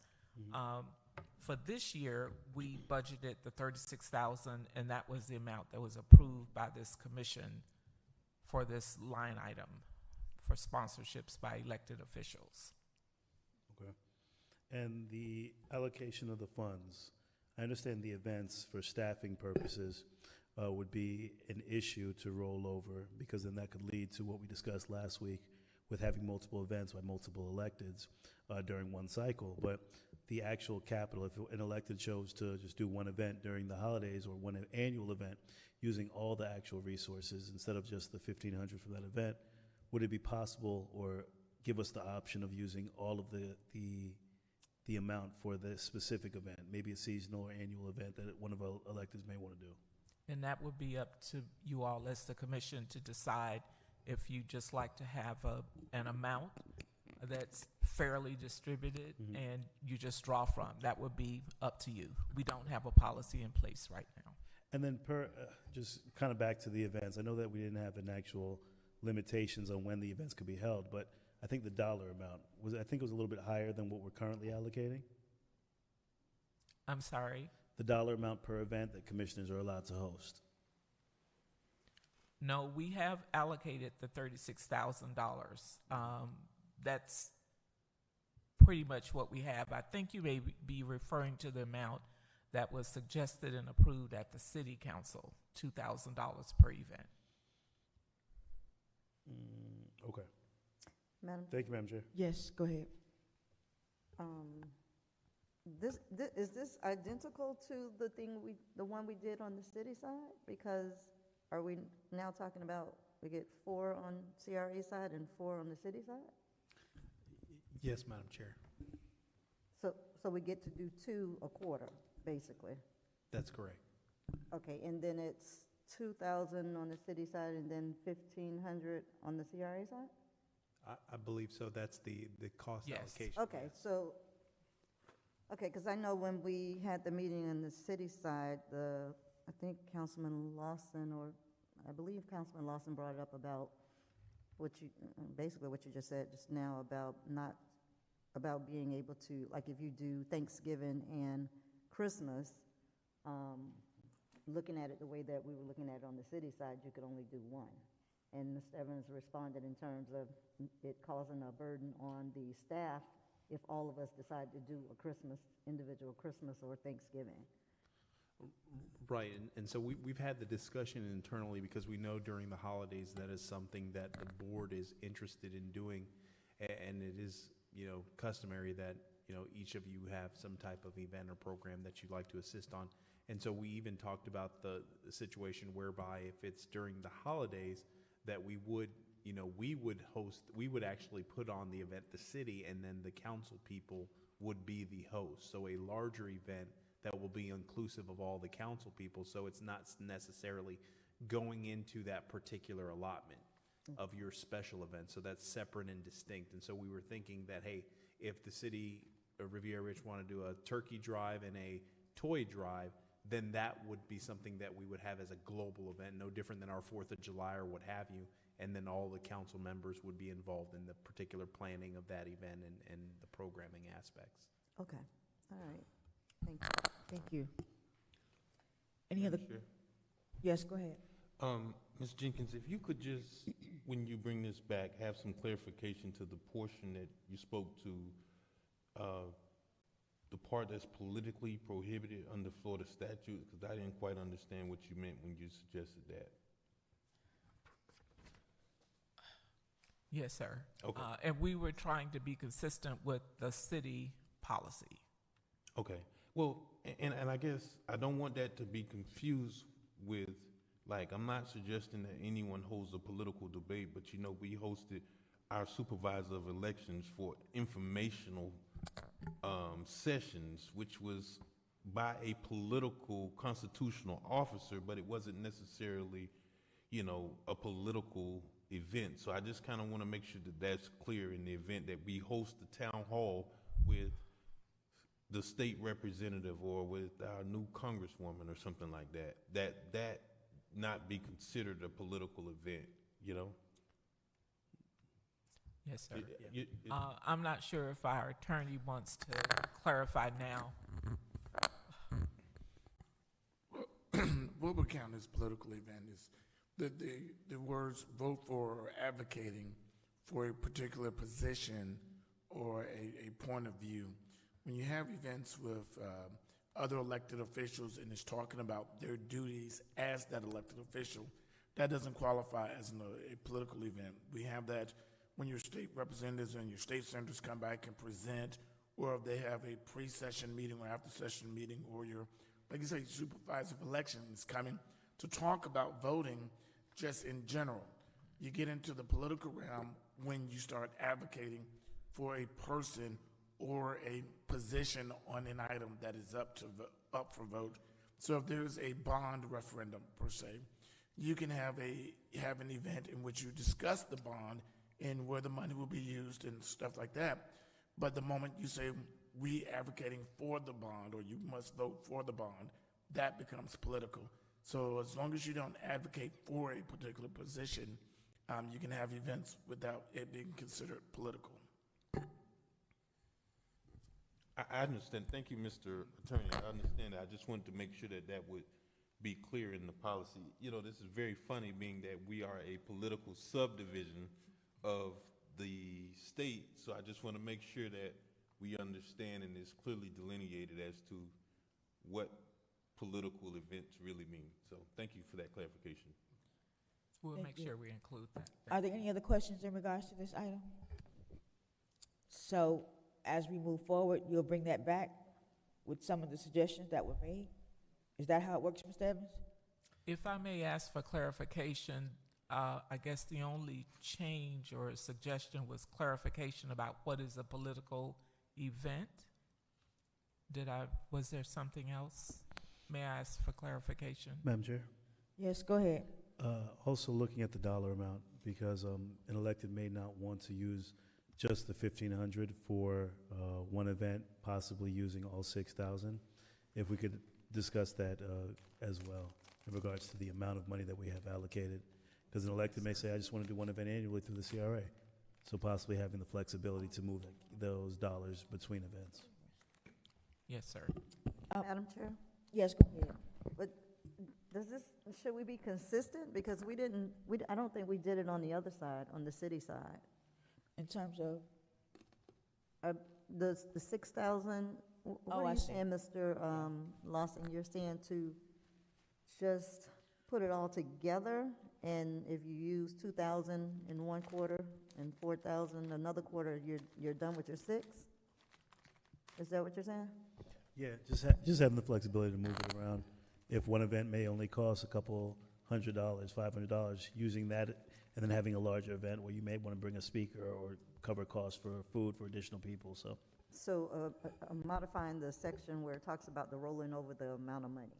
The amount, not the event, but the amount, because the event concern is that staff may not be flexible to host multiple events with multiple electeds in a certain quarter, but the dollar amount is not going to really affect the capability of the staff.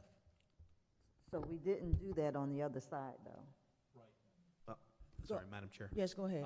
But we have the flexibility because we incorporated in our manual, so we can make the tweaks and make the modifications necessary to make sure there's consistency and uniformity both on the city and CRA side. Now, there may be a difference on how much funding is provided, but we can make sure it matches.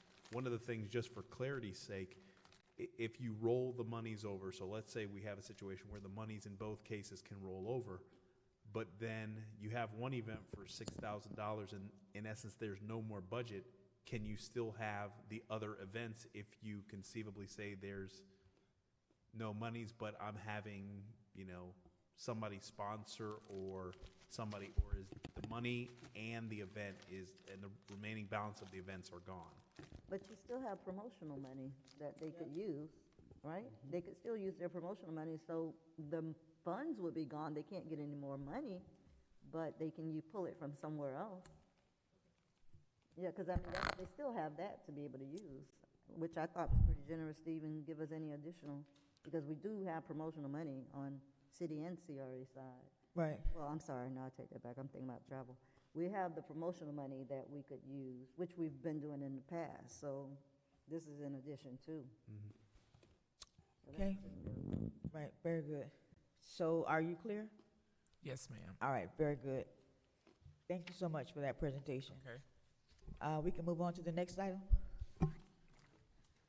Next item is 7A, a resolution of the Board of Commissioners of the Riviera Beach Community Redevelopment Agency approving program guidelines for the Small Business Incubator Program, providing an effective date.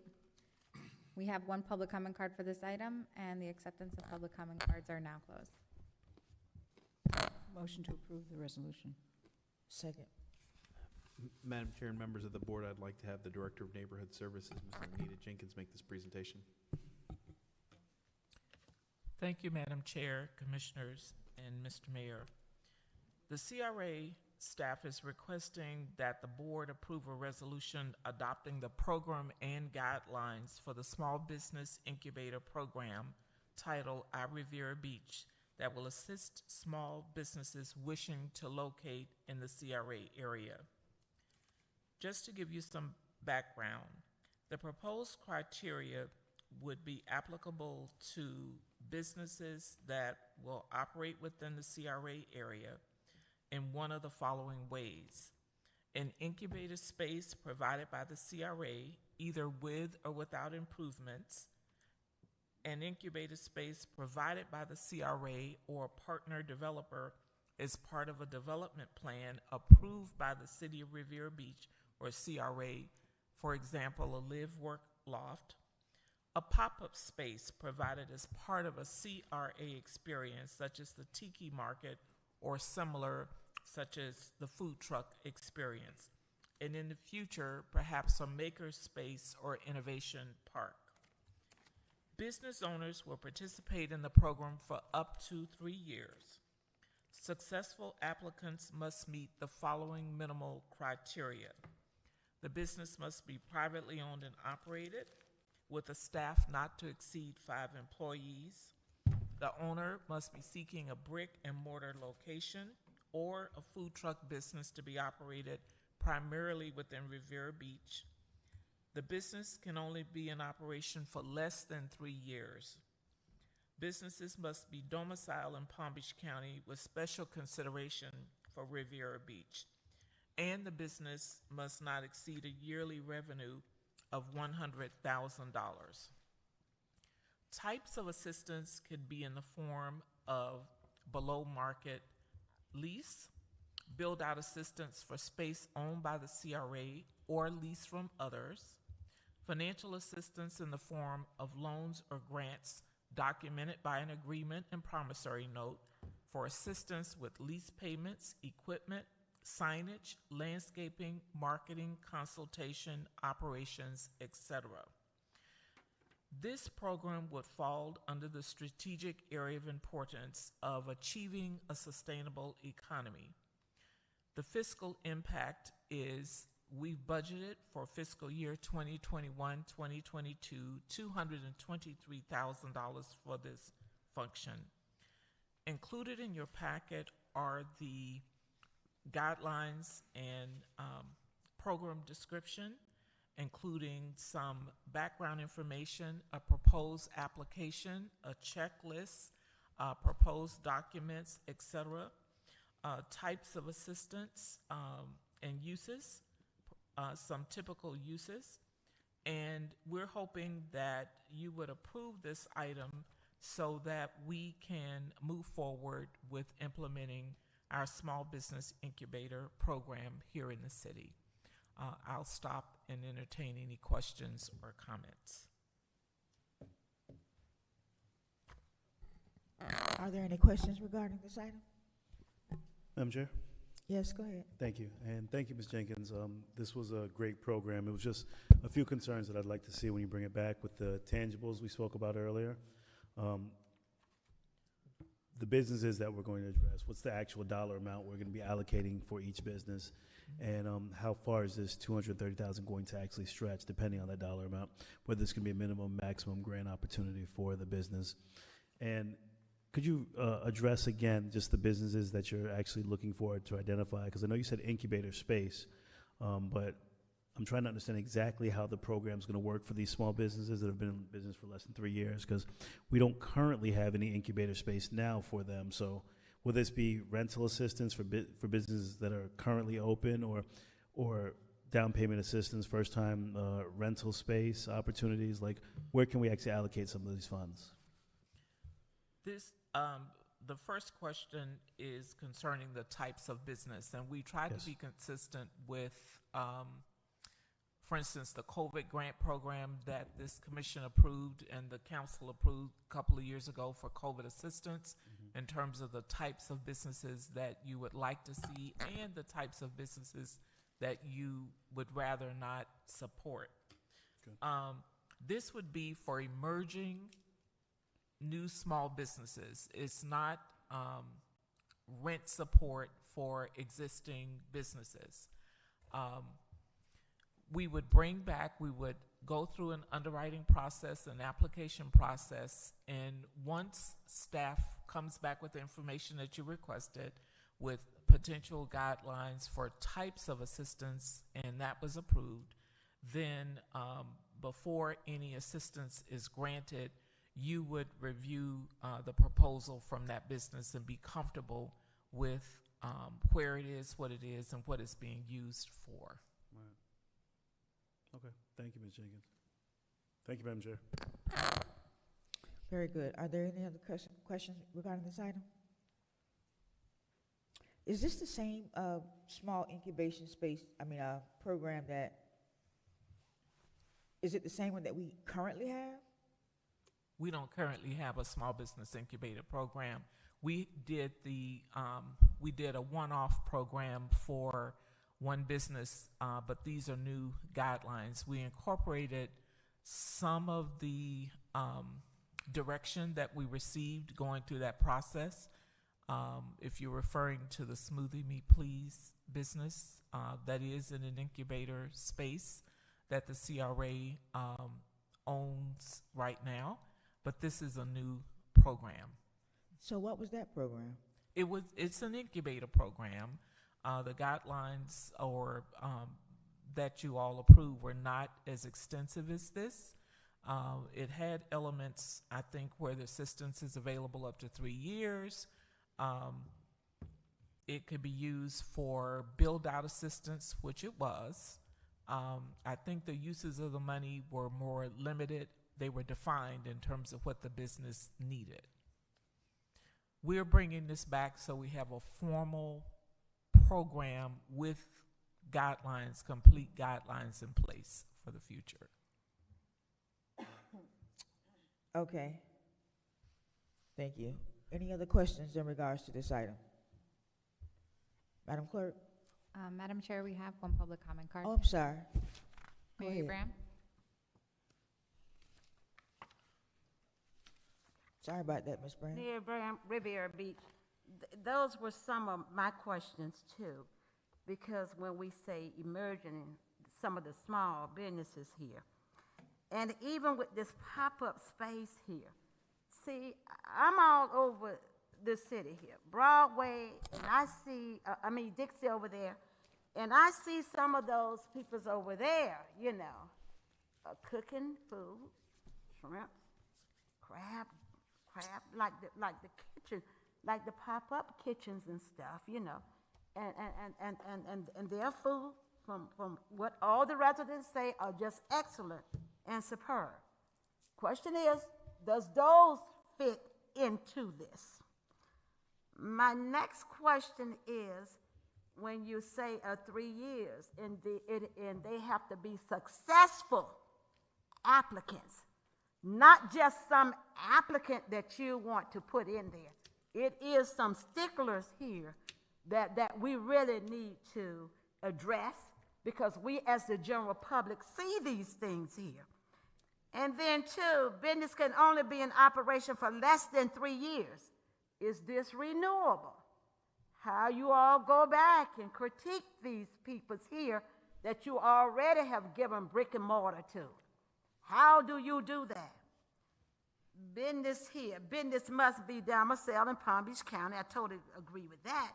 Earning a yearly revenue of less than $100,000.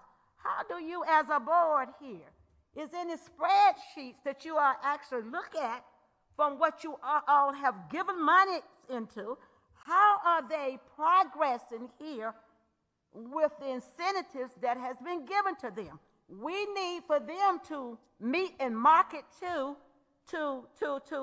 some type of limitation. Who's the overseer here to actually see here if they are gaining some revenue, or they are just sitting there that somebody else can come in and bring that revenue in this city here?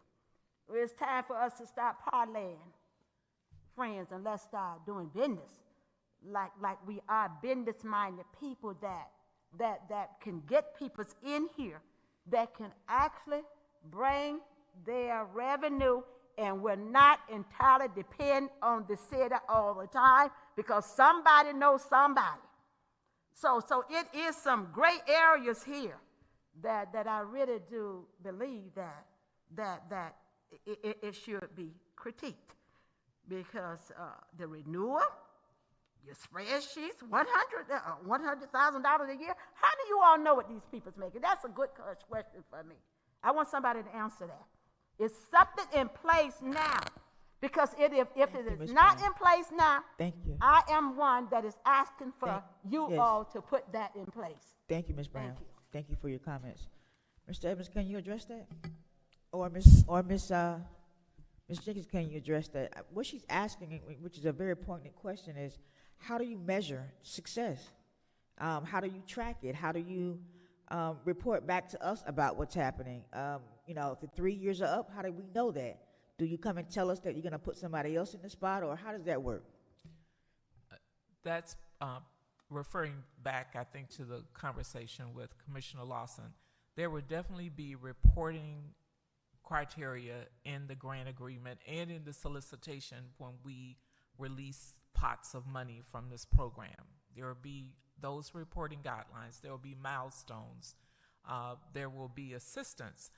We know that small businesses sometimes need a little help in pulling together their loan package or their information. So we anticipate that some of our assistants will provide that. All of the applicants will have to go through our Business Sense Boot Camp or a similar program, a similar certification program. So you definitely will get regular reporting, and that's to be determined as to the frequency that you desire. And there will be a checkup on an annual basis. And I don't have it in front of me, but I do recall with the existing pilot incubator business that was funded a couple years ago, we're about at the time where we have to come back with the reporting based on what was in the agreement. So you know, did the revenues increase year over year? Did they hire additional people? What was the outreach to the community? Were people hired from Riviera Beach? Did the business grow?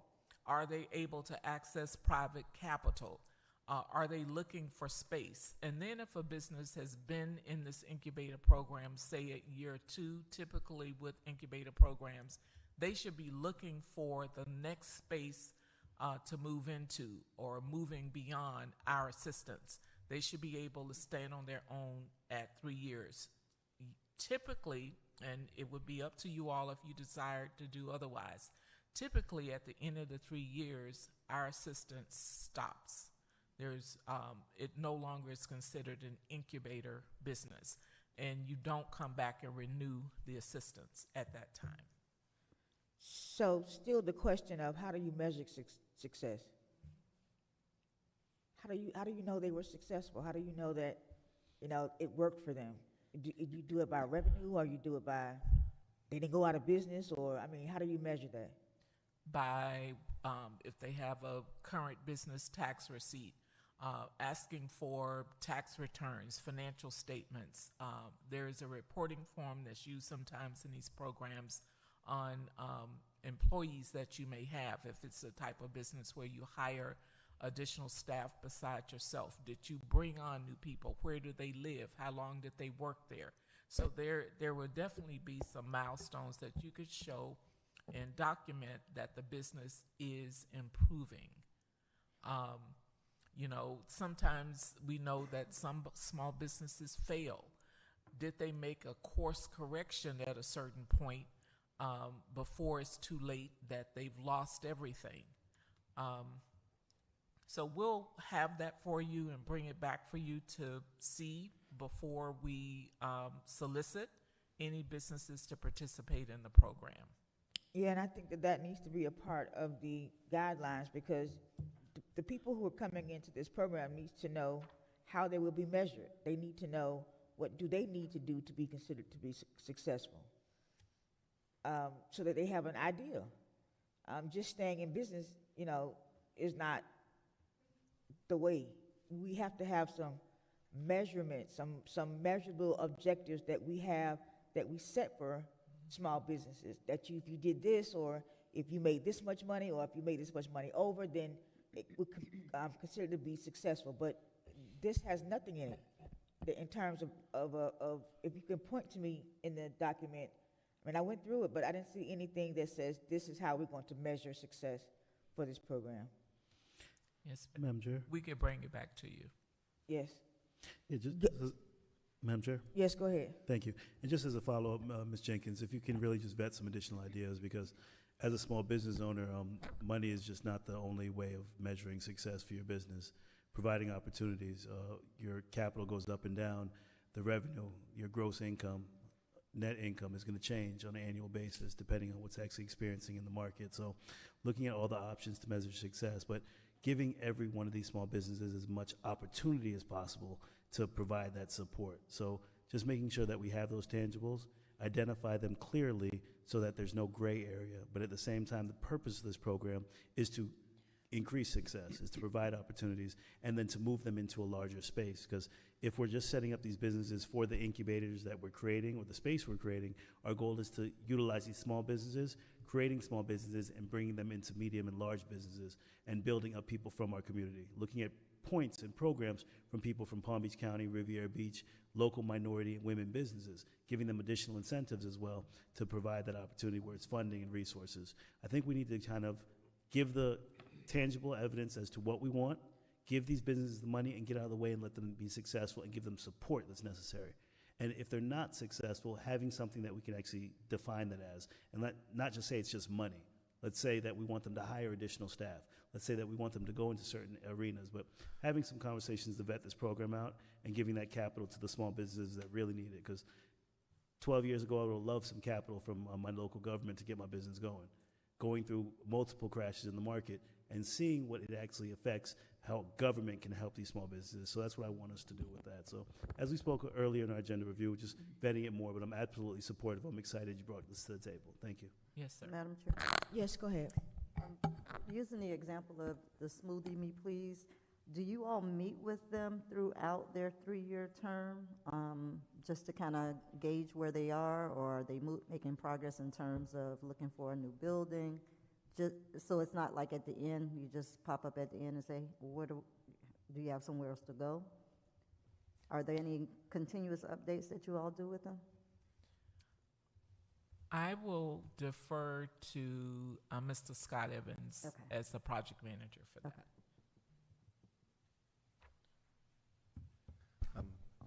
Good evening, Madam Chair. Good evening. The agreement with Smoothie Me provides for 3 years of assistance. And the rent that they pay is based on the percentage of income or how successful they're able to be. So they're only, I believe, they've been operating now for about 1 year. Is that right? Yeah. Not quite a year. So we have upcoming, we'll have to evaluate how they're doing and how they're successful. We do, however, check in with them on a regular basis, and they do whenever they have any issues with the building or if something's going on. We have regular communication, but coming up we will have to do an annual audit to see how they're doing so we can determine if it's the appropriate rent moving into the next 1 year period. Okay, so there is something already in place, kind of going along with what Chairwoman Lanier was speaking of. You have some sort of metrics in place? What we have in place is the revenue that's required in order to qualify for the specific rent. That program we custom wrote for that property doesn't say, how, it doesn't provide rules for how we would determine that. Okay. All right, thank you. Yeah, so that's what needs to happen. We need to have something in these documents that says this is how you're measured, because that's kind of a disservice to them. If they don't know what they're striving for, if they don't know what a success to the city means, then how do they know they're being successful, and how do we know that? So I think that there should be something in these documents that show that this is how we measure success. Madam Chair, if I may. Yes, go ahead. Also, with regards to that, I think probably one of the more valuable aspects is I think that in the program it should also require them to identify a mentor, somebody that's in the business field, or we pair them with a mentor, because obviously, as all of you know, that is so valuable in so many different ways. And so if we can pair them up with successful businesses in our community or in Palm Beach County, so they have that resource, because that knowledge is just as valuable as the revenue that they'll be intaking. And so we certainly want to look at it holistically, and how can we ensure that the business is successful and grows beyond what their wildest imagination could be. So certainly I'll work with staff and we'll refine that and speak to some of the things that the board has articulated this evening, and make sure that we have that accountability matrix that the board is comfortable with, and we work with them every step of the way. Okay, very good. Any other questions about this item? Madam Clerk? Commissioner McCoy? Yes. Commissioner Motel? Yes. Commissioner Lawson? Yes. Commissioner Miller? Yes. Chair Lanier? Yes. Motion passes unanimously. Thank you. Next item? Next item, 7B, a resolution of the Board of Commissioners of the Riviera Beach Community Redevelopment Agency, the agency, approving the issuance of the Commercial Grant Incentive Program Round 2022 applications to assist local businesses and improve properties in the community redevelopment area, and providing an effective date. We have one public comment card for this item, and the acceptance of public comment cards is now closed. Mr. Evans? Madam Chair, members of the board, if I can have the Director of Planning and Development, Mr. Scott Evans, make this presentation. Let us get a motion first. I'll make a motion that we approve the resolution approving the issuance of the Commercial Grant Incentive Program. Second. All right, go ahead, Mr. Scott Evans.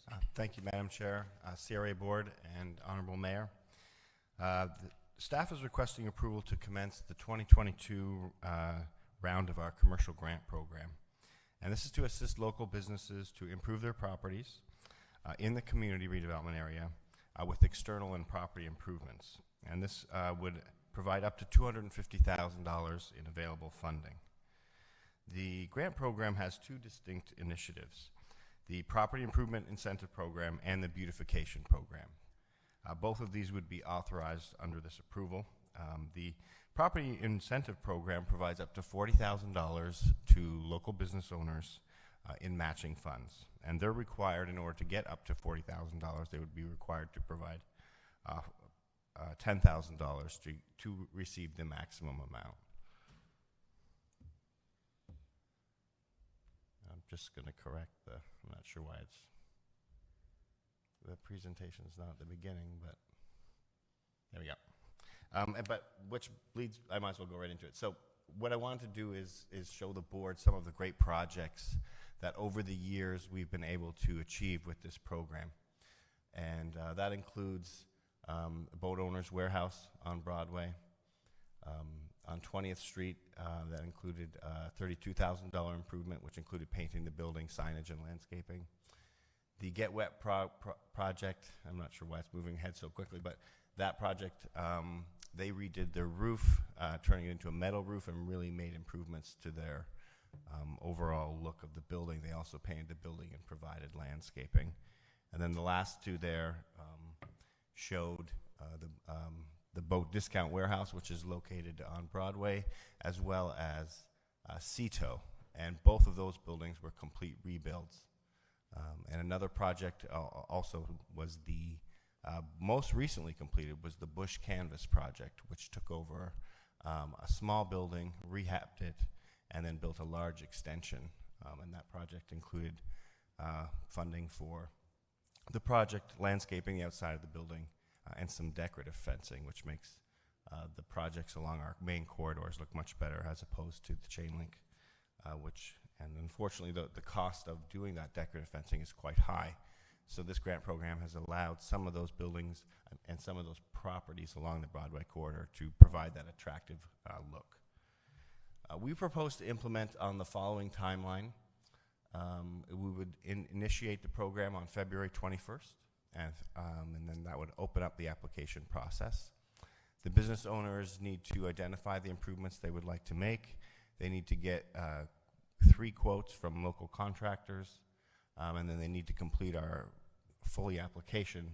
And so that process usually takes about 3 to 3.5 months for them to identify what they want, understand the program, complete the applications, and then get the bids from the contractors. So throughout that process, we'll provide some technical assistance. We are available to any business owner who wants to call us to discuss it, on a regular day, but we'll also have specific evenings where they can bring in their application, bring in their ideas, and sit down and talk with the CRA about creating their application and what some of their options might be. So we'll do one technical assistance session in April, one in May, and one in June. The deadline for this proposed new funding round would be June 21st. And then following that, we would rank all of the applications. We rank them because occasionally in the past we've received more applications than available funding. So that the ranking allows us to bring it back to the board based on the criteria that the board sets, so you can determine if you want to fund them in order of the amount of points. In the fall of 2020, this board updated the evaluation matrix and the guidelines for this program. And so we will continue to utilize the new updated rules. Staff is recommending approval of the project, which would provide $250,000 in available funding. The last round also provided $250,000, and we received 8 applications for a total of $236,000. So it was well subscribed to, so we're hopeful that we will get applications for all of the available money. And we would request your approval tonight so that we can make this available to local business. Thank you, Madam Chair. Thank you. Are any questions before the board? Do we have any public comment? Yes, we have one public comment from Mary Ram. Thank you.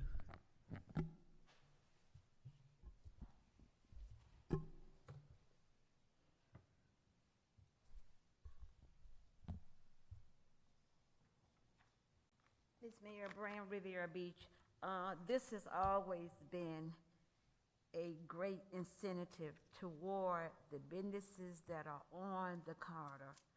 Not only when we build great neighborhoods to incorporate all of our surroundings. And these businesses in the location of where we are gonna build up, we want all of them to have that great, great look about them, because it speaks who we are if we do not maintain our properties, what impressions that we leave with our tourists, not just our tourists, but our residents, not just our residents, but our children as well. So when we invest in what we have, and we know that we're gonna build up this place here, and I may not be here to see all of this great, great build up, but what we do for what is here will be a lasting impression of everyone that will come after us, because they will continue to see the significance of when you beautify, when you build up, and when you engage. It engages everyone to take that pride in wherever you live at, because I always say, it's not where you've been, but it's where you're going at. And we, as a city here, we want to get to those higher playing fields, looking fields, letting everybody know who we are and whose we are, because every last one of you all belongs to Miss Brown, whether you want to or not. And everybody is a part of the build-up.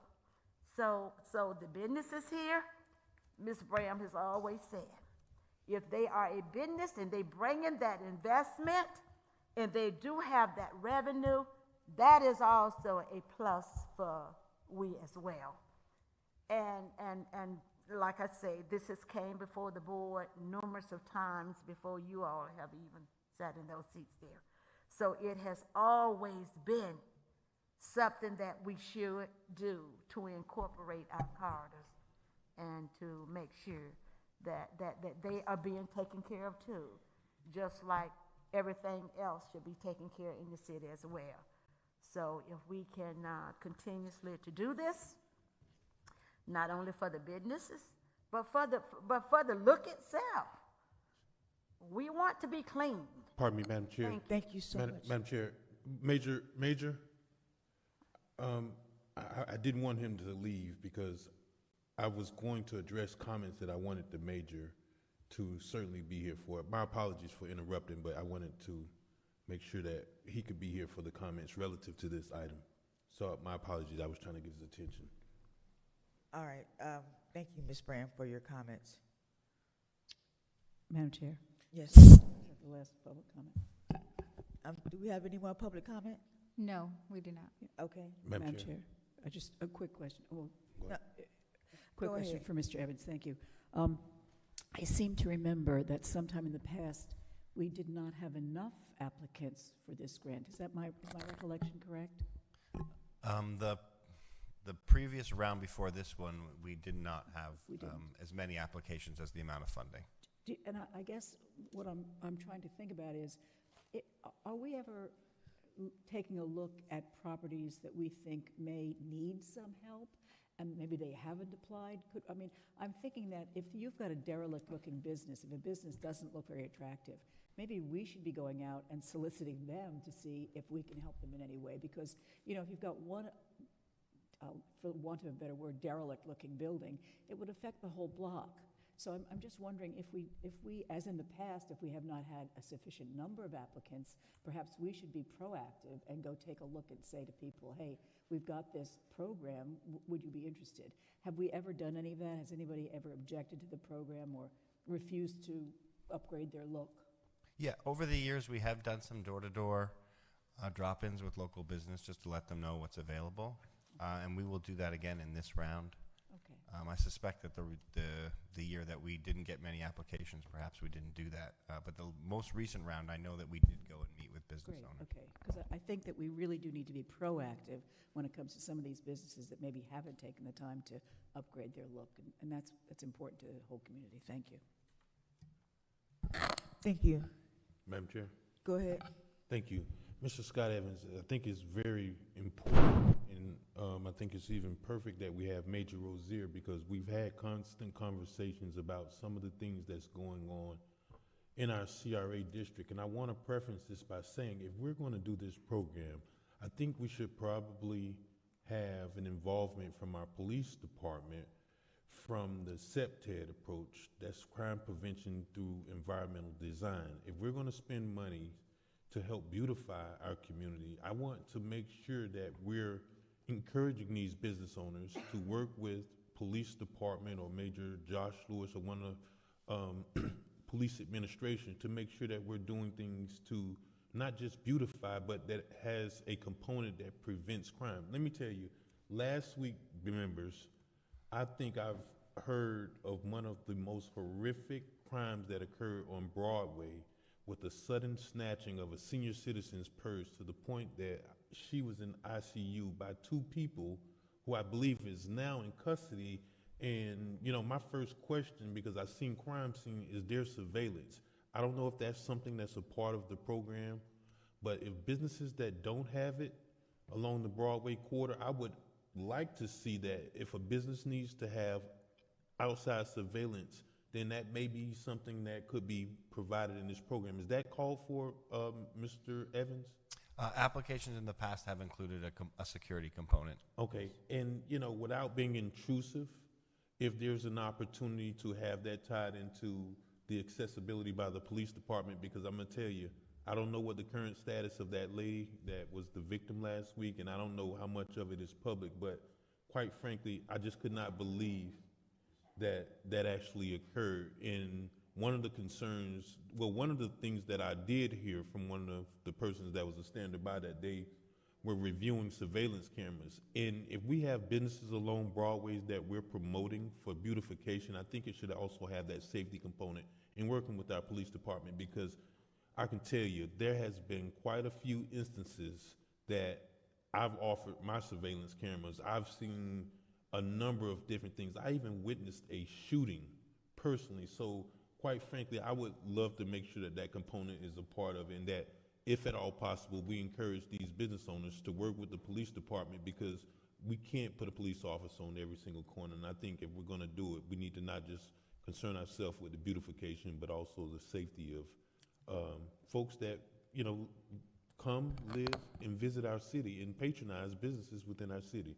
So that's why I think it was important, and excuse me for the interruption. I wanted to make sure that Major Rozier, because, you know, he's specifically assigned, and quite frankly, I'm seeing him out late at night, you know, on patrol, and I really appreciate the work that they're doing, but I think this beautification program should also include a safety component. Thank you, Madam Chair. Thank you. Any other comments regarding this item? Madam Chair? Yes, go ahead. Two things, Mr. Evans. The program, of course, I'm very excited about bringing some additional support to our small businesses and beautification of our CRA, but my only concern is that we haven't had many applicants in previous rounds for whatever reason. How are we going to expand that? Can we possibly do a workshop for the small businesses prior to or during the grant application process? Or can we assign an advocate to go to some of these small businesses to give them some insight? Because I've heard, speaking to the businesses, that there's a lot of red tape and the application is kind of cumbersome. So I don't want to make it to a point where we're discouraging certain businesses when we're trying to beautify our CRA downtown district, when we're going to be investing ourselves about $60 million into a city hall right on the downtown corridor. So I want to make sure we have an overabundance of applicants in regards to this current round. And then once we do that as well, I know we spoke about the funds that were not utilized in the previous rounds going over into our general fund, just making sure that my colleagues are aware that we had some additional funding that wasn't actually utilized previously. So if we could address that as well. Yes, sir. Thank you, and sir. we will go door to door for local businesses to promote this. I'm sorry, Mr. Evans? I said we'll go door to door to let local businesses know that this is available. Rough estimate, how many small businesses or businesses do we have in that CRA district? If you may know offhand. I'm sorry, I don't know. That's off the cuff, right? Okay. I think it's 120, but I'm not sure. Okay. I think that we could possibly touch every door just because we are really making an investment into that corridor. So if we're going to do that, whether we have an advocate assigned to it or we just host a workshop just to assist them with the expectations, what we're looking for, and incorporating Councilman McCoy's idea of a security component or a safety component into the actual process. I really love that idea of cameras or tying them into our police department system. So few options or things that we can actually visit or discuss and delve into a little bit deeper. Yes, thank you. Yes, go ahead. One last question, Mr. Evans or Mr. Evans. Mr. McLeod, before he left, had a program where he had connections and routinely sent out newsletters to the businesses within the CRA. Is that still going on? Has someone kind of picked that up and carried that? Madam Chair, if I may. Yes, go ahead. I can't speak on the specificities associated with that. I would have to defer to Ms. Jenkins if that is still occurring.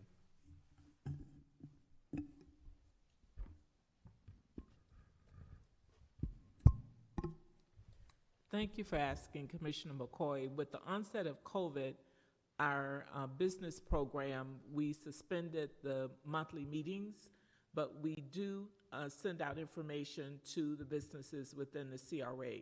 And if you notice from our social media, we had a special section where we highlighted several of our businesses within the CRA each month, and we invited all of them to apply and submit information. So we've continued as best we can to provide support to them. Thank you.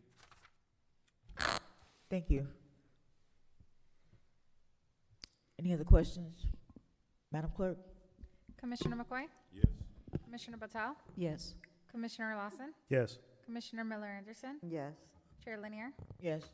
Motion passes unanimous. Thank you. We are at the end of our agenda.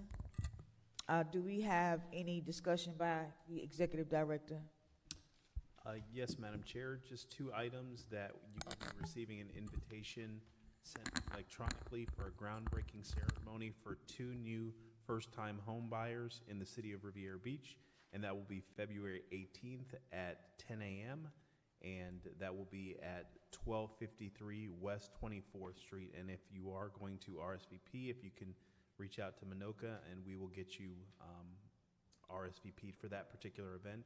And then on March 1st at 11 a.m., we have the groundbreaking for the Berkeley Landing Development Project. And so be looking out for information related to that particular project. And both of you, both events, there will be some participation from the elected officials. So just be looking out for email correspondence related to those two events coming up here in the next couple of weeks. And that concludes my comments, Madam Chair. Thank you. General Counsel? Yes, Madam Chair. I just want to give the board an update of what's going on with the marina, with the marina development. We have been working with staff and working with, and this is just in the form of an update, because I know this project is of most import to the city. Been working with staff and working with our consultants of JLL, and we've developed a negotiation agreement which set certain milestones and benchmarks that we should do in an effort to move this process forward. And we were trying to get this prepared for your next meeting on the 23rd, so we can start getting some benchmarks and try to move this project forward. We received the contract back from the developer's attorney with a lot of changes, some substantial changes that wasn't in the spirit of the agreement. So just, I've contacted the developer's attorneys and let them know the displeasure of some of the changes and letting them know some of the things that we definitely need and don't need in this contract. And I don't think it's proper to negotiate in public like this and to the board, but because this project is so important and I know it's in the front of a lot of your mindset, I just want to let you know of where we're headed and what are some of the delays that we see that are coming up. We're working hard with staff. We have numerous conference calls regarding the marina project, and we're going to move forward with the developer and with their attorneys. But we're just letting you know that we've hit some snags that we're going to try to work through. But we're working hard to get this project off the ground and get a development agreement down the road. But where we are now is still going back and forth to try and set certain benchmarks with the developers so that we can move forward as a city. Thank you for those comments. Comments from the mayor? No comments, Madam Chair. Thank you. Commissioner Lawson? Thank you, Madam Chair. Mr. Scott Evans, could you please reach out to resident Herman Hamilton? He was approved for the Neighborhood Reclaim Program at 1439 Avenue E, Riviera Beach. That was a program he was approved at the end of last year, but he hasn't heard anything from staff. And if you could just follow up with him to give him updates or just kind of let him know what he needs to do or what steps he needs to take. Mr. Evans, could you give us an update on where we stand with Treasure Coast's report for our downtown, for our Broadway corridor? Madam Chair, if I can have Scott Evans speak to that particular item and what the work that the Treasure Coast is doing. Okay, thank you. Mr. Evans?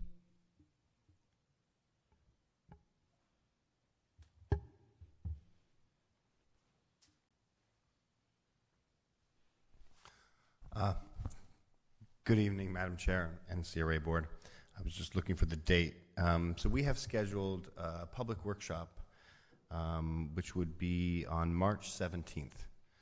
And at that meeting, Treasure Coast would present the draft CRA plan updates that they've been working on, as well as the proposed changes to land use and zoning throughout our downtown districts. And we would do that so that we can get CRA board feedback at the time, and also to get comments from the public so that we can then go back to some of the drafting that's been going on and make sure that we're going in the right direction with the CRA plan. Treasure Coast is working on a variety of projects. The CRA plan update, which includes updating the total plan for all of the CRA, including looking at how we impact the Lake Worth Lagoon and trying to ensure that we preserve it in the future by development and putting in additional drainage to protect water from flowing directly into the intercoastal. And the other major item is, that's a major component of the CRA plan update, of course, updating what the vision is for the next 10 years as we move forward, and working on the downtown development codes. And they're studying the various incentives that we have built into our existing code, and we're looking at increasing the base density and the bonus densities for all of the properties that are in the downtown districts, which includes the parking requirements, the height of the buildings, and various setbacks, so that we can make our regulations as developer friendly as possible. So we have established that we would like to have that workshop on March 17th, and we will begin advertising for that very shortly. And Mr. Scott Evans, while I have you up here, could we also get an update on what's going on with the building on the corner of Blue Heron Broadway? I know that we were scheduled for demolition a few months ago, back in November, I think, but can you let us know what happened with that? And then last thing is the completion of the underground burial for utility and cable lines. Yes, so the demolition of the building at 2600 couldn't proceed until Florida Power and Light did a variety of changes in the area, and they actually had to move one of the transformers. And so the CRA has paid Florida Power and Light to do that work, and some of it has been completed. It includes a little bit of undergrounding in that area around that transformer, which is right on the northeast corner of Broadway and Blue Heron. Additionally, there was a lot of remediation that was required in order to remove the asbestos, and that work did begin. But we are now discussing with the contractor how he's handled that, and he's been put on hold temporarily until we work out what those additional costs would be in order to complete that remediation. And the utility burial project, In the last 2 months, the final easements that we've been working on are with the properties that are owned by Viking. And they have been very cooperative to try and finalize those easements for signature. And those easements are the final item that we need before FPL can present a contract to the board to complete the work. Thank you, Mr. Ms. McCoy? No, Madam Chair. Dr. Botel? Yes, thank you. I was happy to participate this morning in the Palm Beach County Housing Steering Committee meeting. I want to say that Ms. Anita Jenkins attends those religiously. I'm so happy that she's there getting that information. You know, the goal of the County Housing Steering Committee is to produce, rehabilitate, and preserve 20,000 units of affordable and workforce housing in Palm Beach County by 2032. Today's discussion centered around the funding issues. It was really an interesting conversation, I think. Talked about the bond requests that may or may not have to go out for referendum, and I think you should have received a copy, everyone here should have received a copy of the plan, at least the sort of the synopsis of it. We'll be getting the more complete version of it, I think, in the very near future, as I understand it, yeah. One of the things that I still want to impress on us, the need to look into, is the idea of the accessory dwelling units, the ADUs. I think we really should be taking a look as a city to determine whether or not the use of the ADUs would help us with our housing situation. And so I'd like to ask staff to give us a report on that as to whether or not they'd be beneficial. And also, again, at today's meeting, they talked about the city of West Palm and commended it for the zoning that they're doing with regard to workforce housing, and I'd really like us to take a look at that. I'm sure Ms. Jenkins has already done that, but it would be great to have a report about that. I want to let you know that I'll be meeting with the HR director from Amazon tomorrow. We've invited him to participate in the job fair that we'll be doing quarterly here at the Marine Event Center, and so they're very excited about helping us with that. And that's all I have for now. Thank you. Thank you. Commissioner Melanson? None, thank you. And my comments are, come out to the Riviera Beach Urban Farm and Garden for Zumba Fitness at 1621 West Blue Heron Boulevard. The Urban Farm has Zumba dance exercise classes every Saturday morning. The farm also needs volunteers. If you would like to volunteer, 561-845-4095. Thank you. This meeting is adjourned.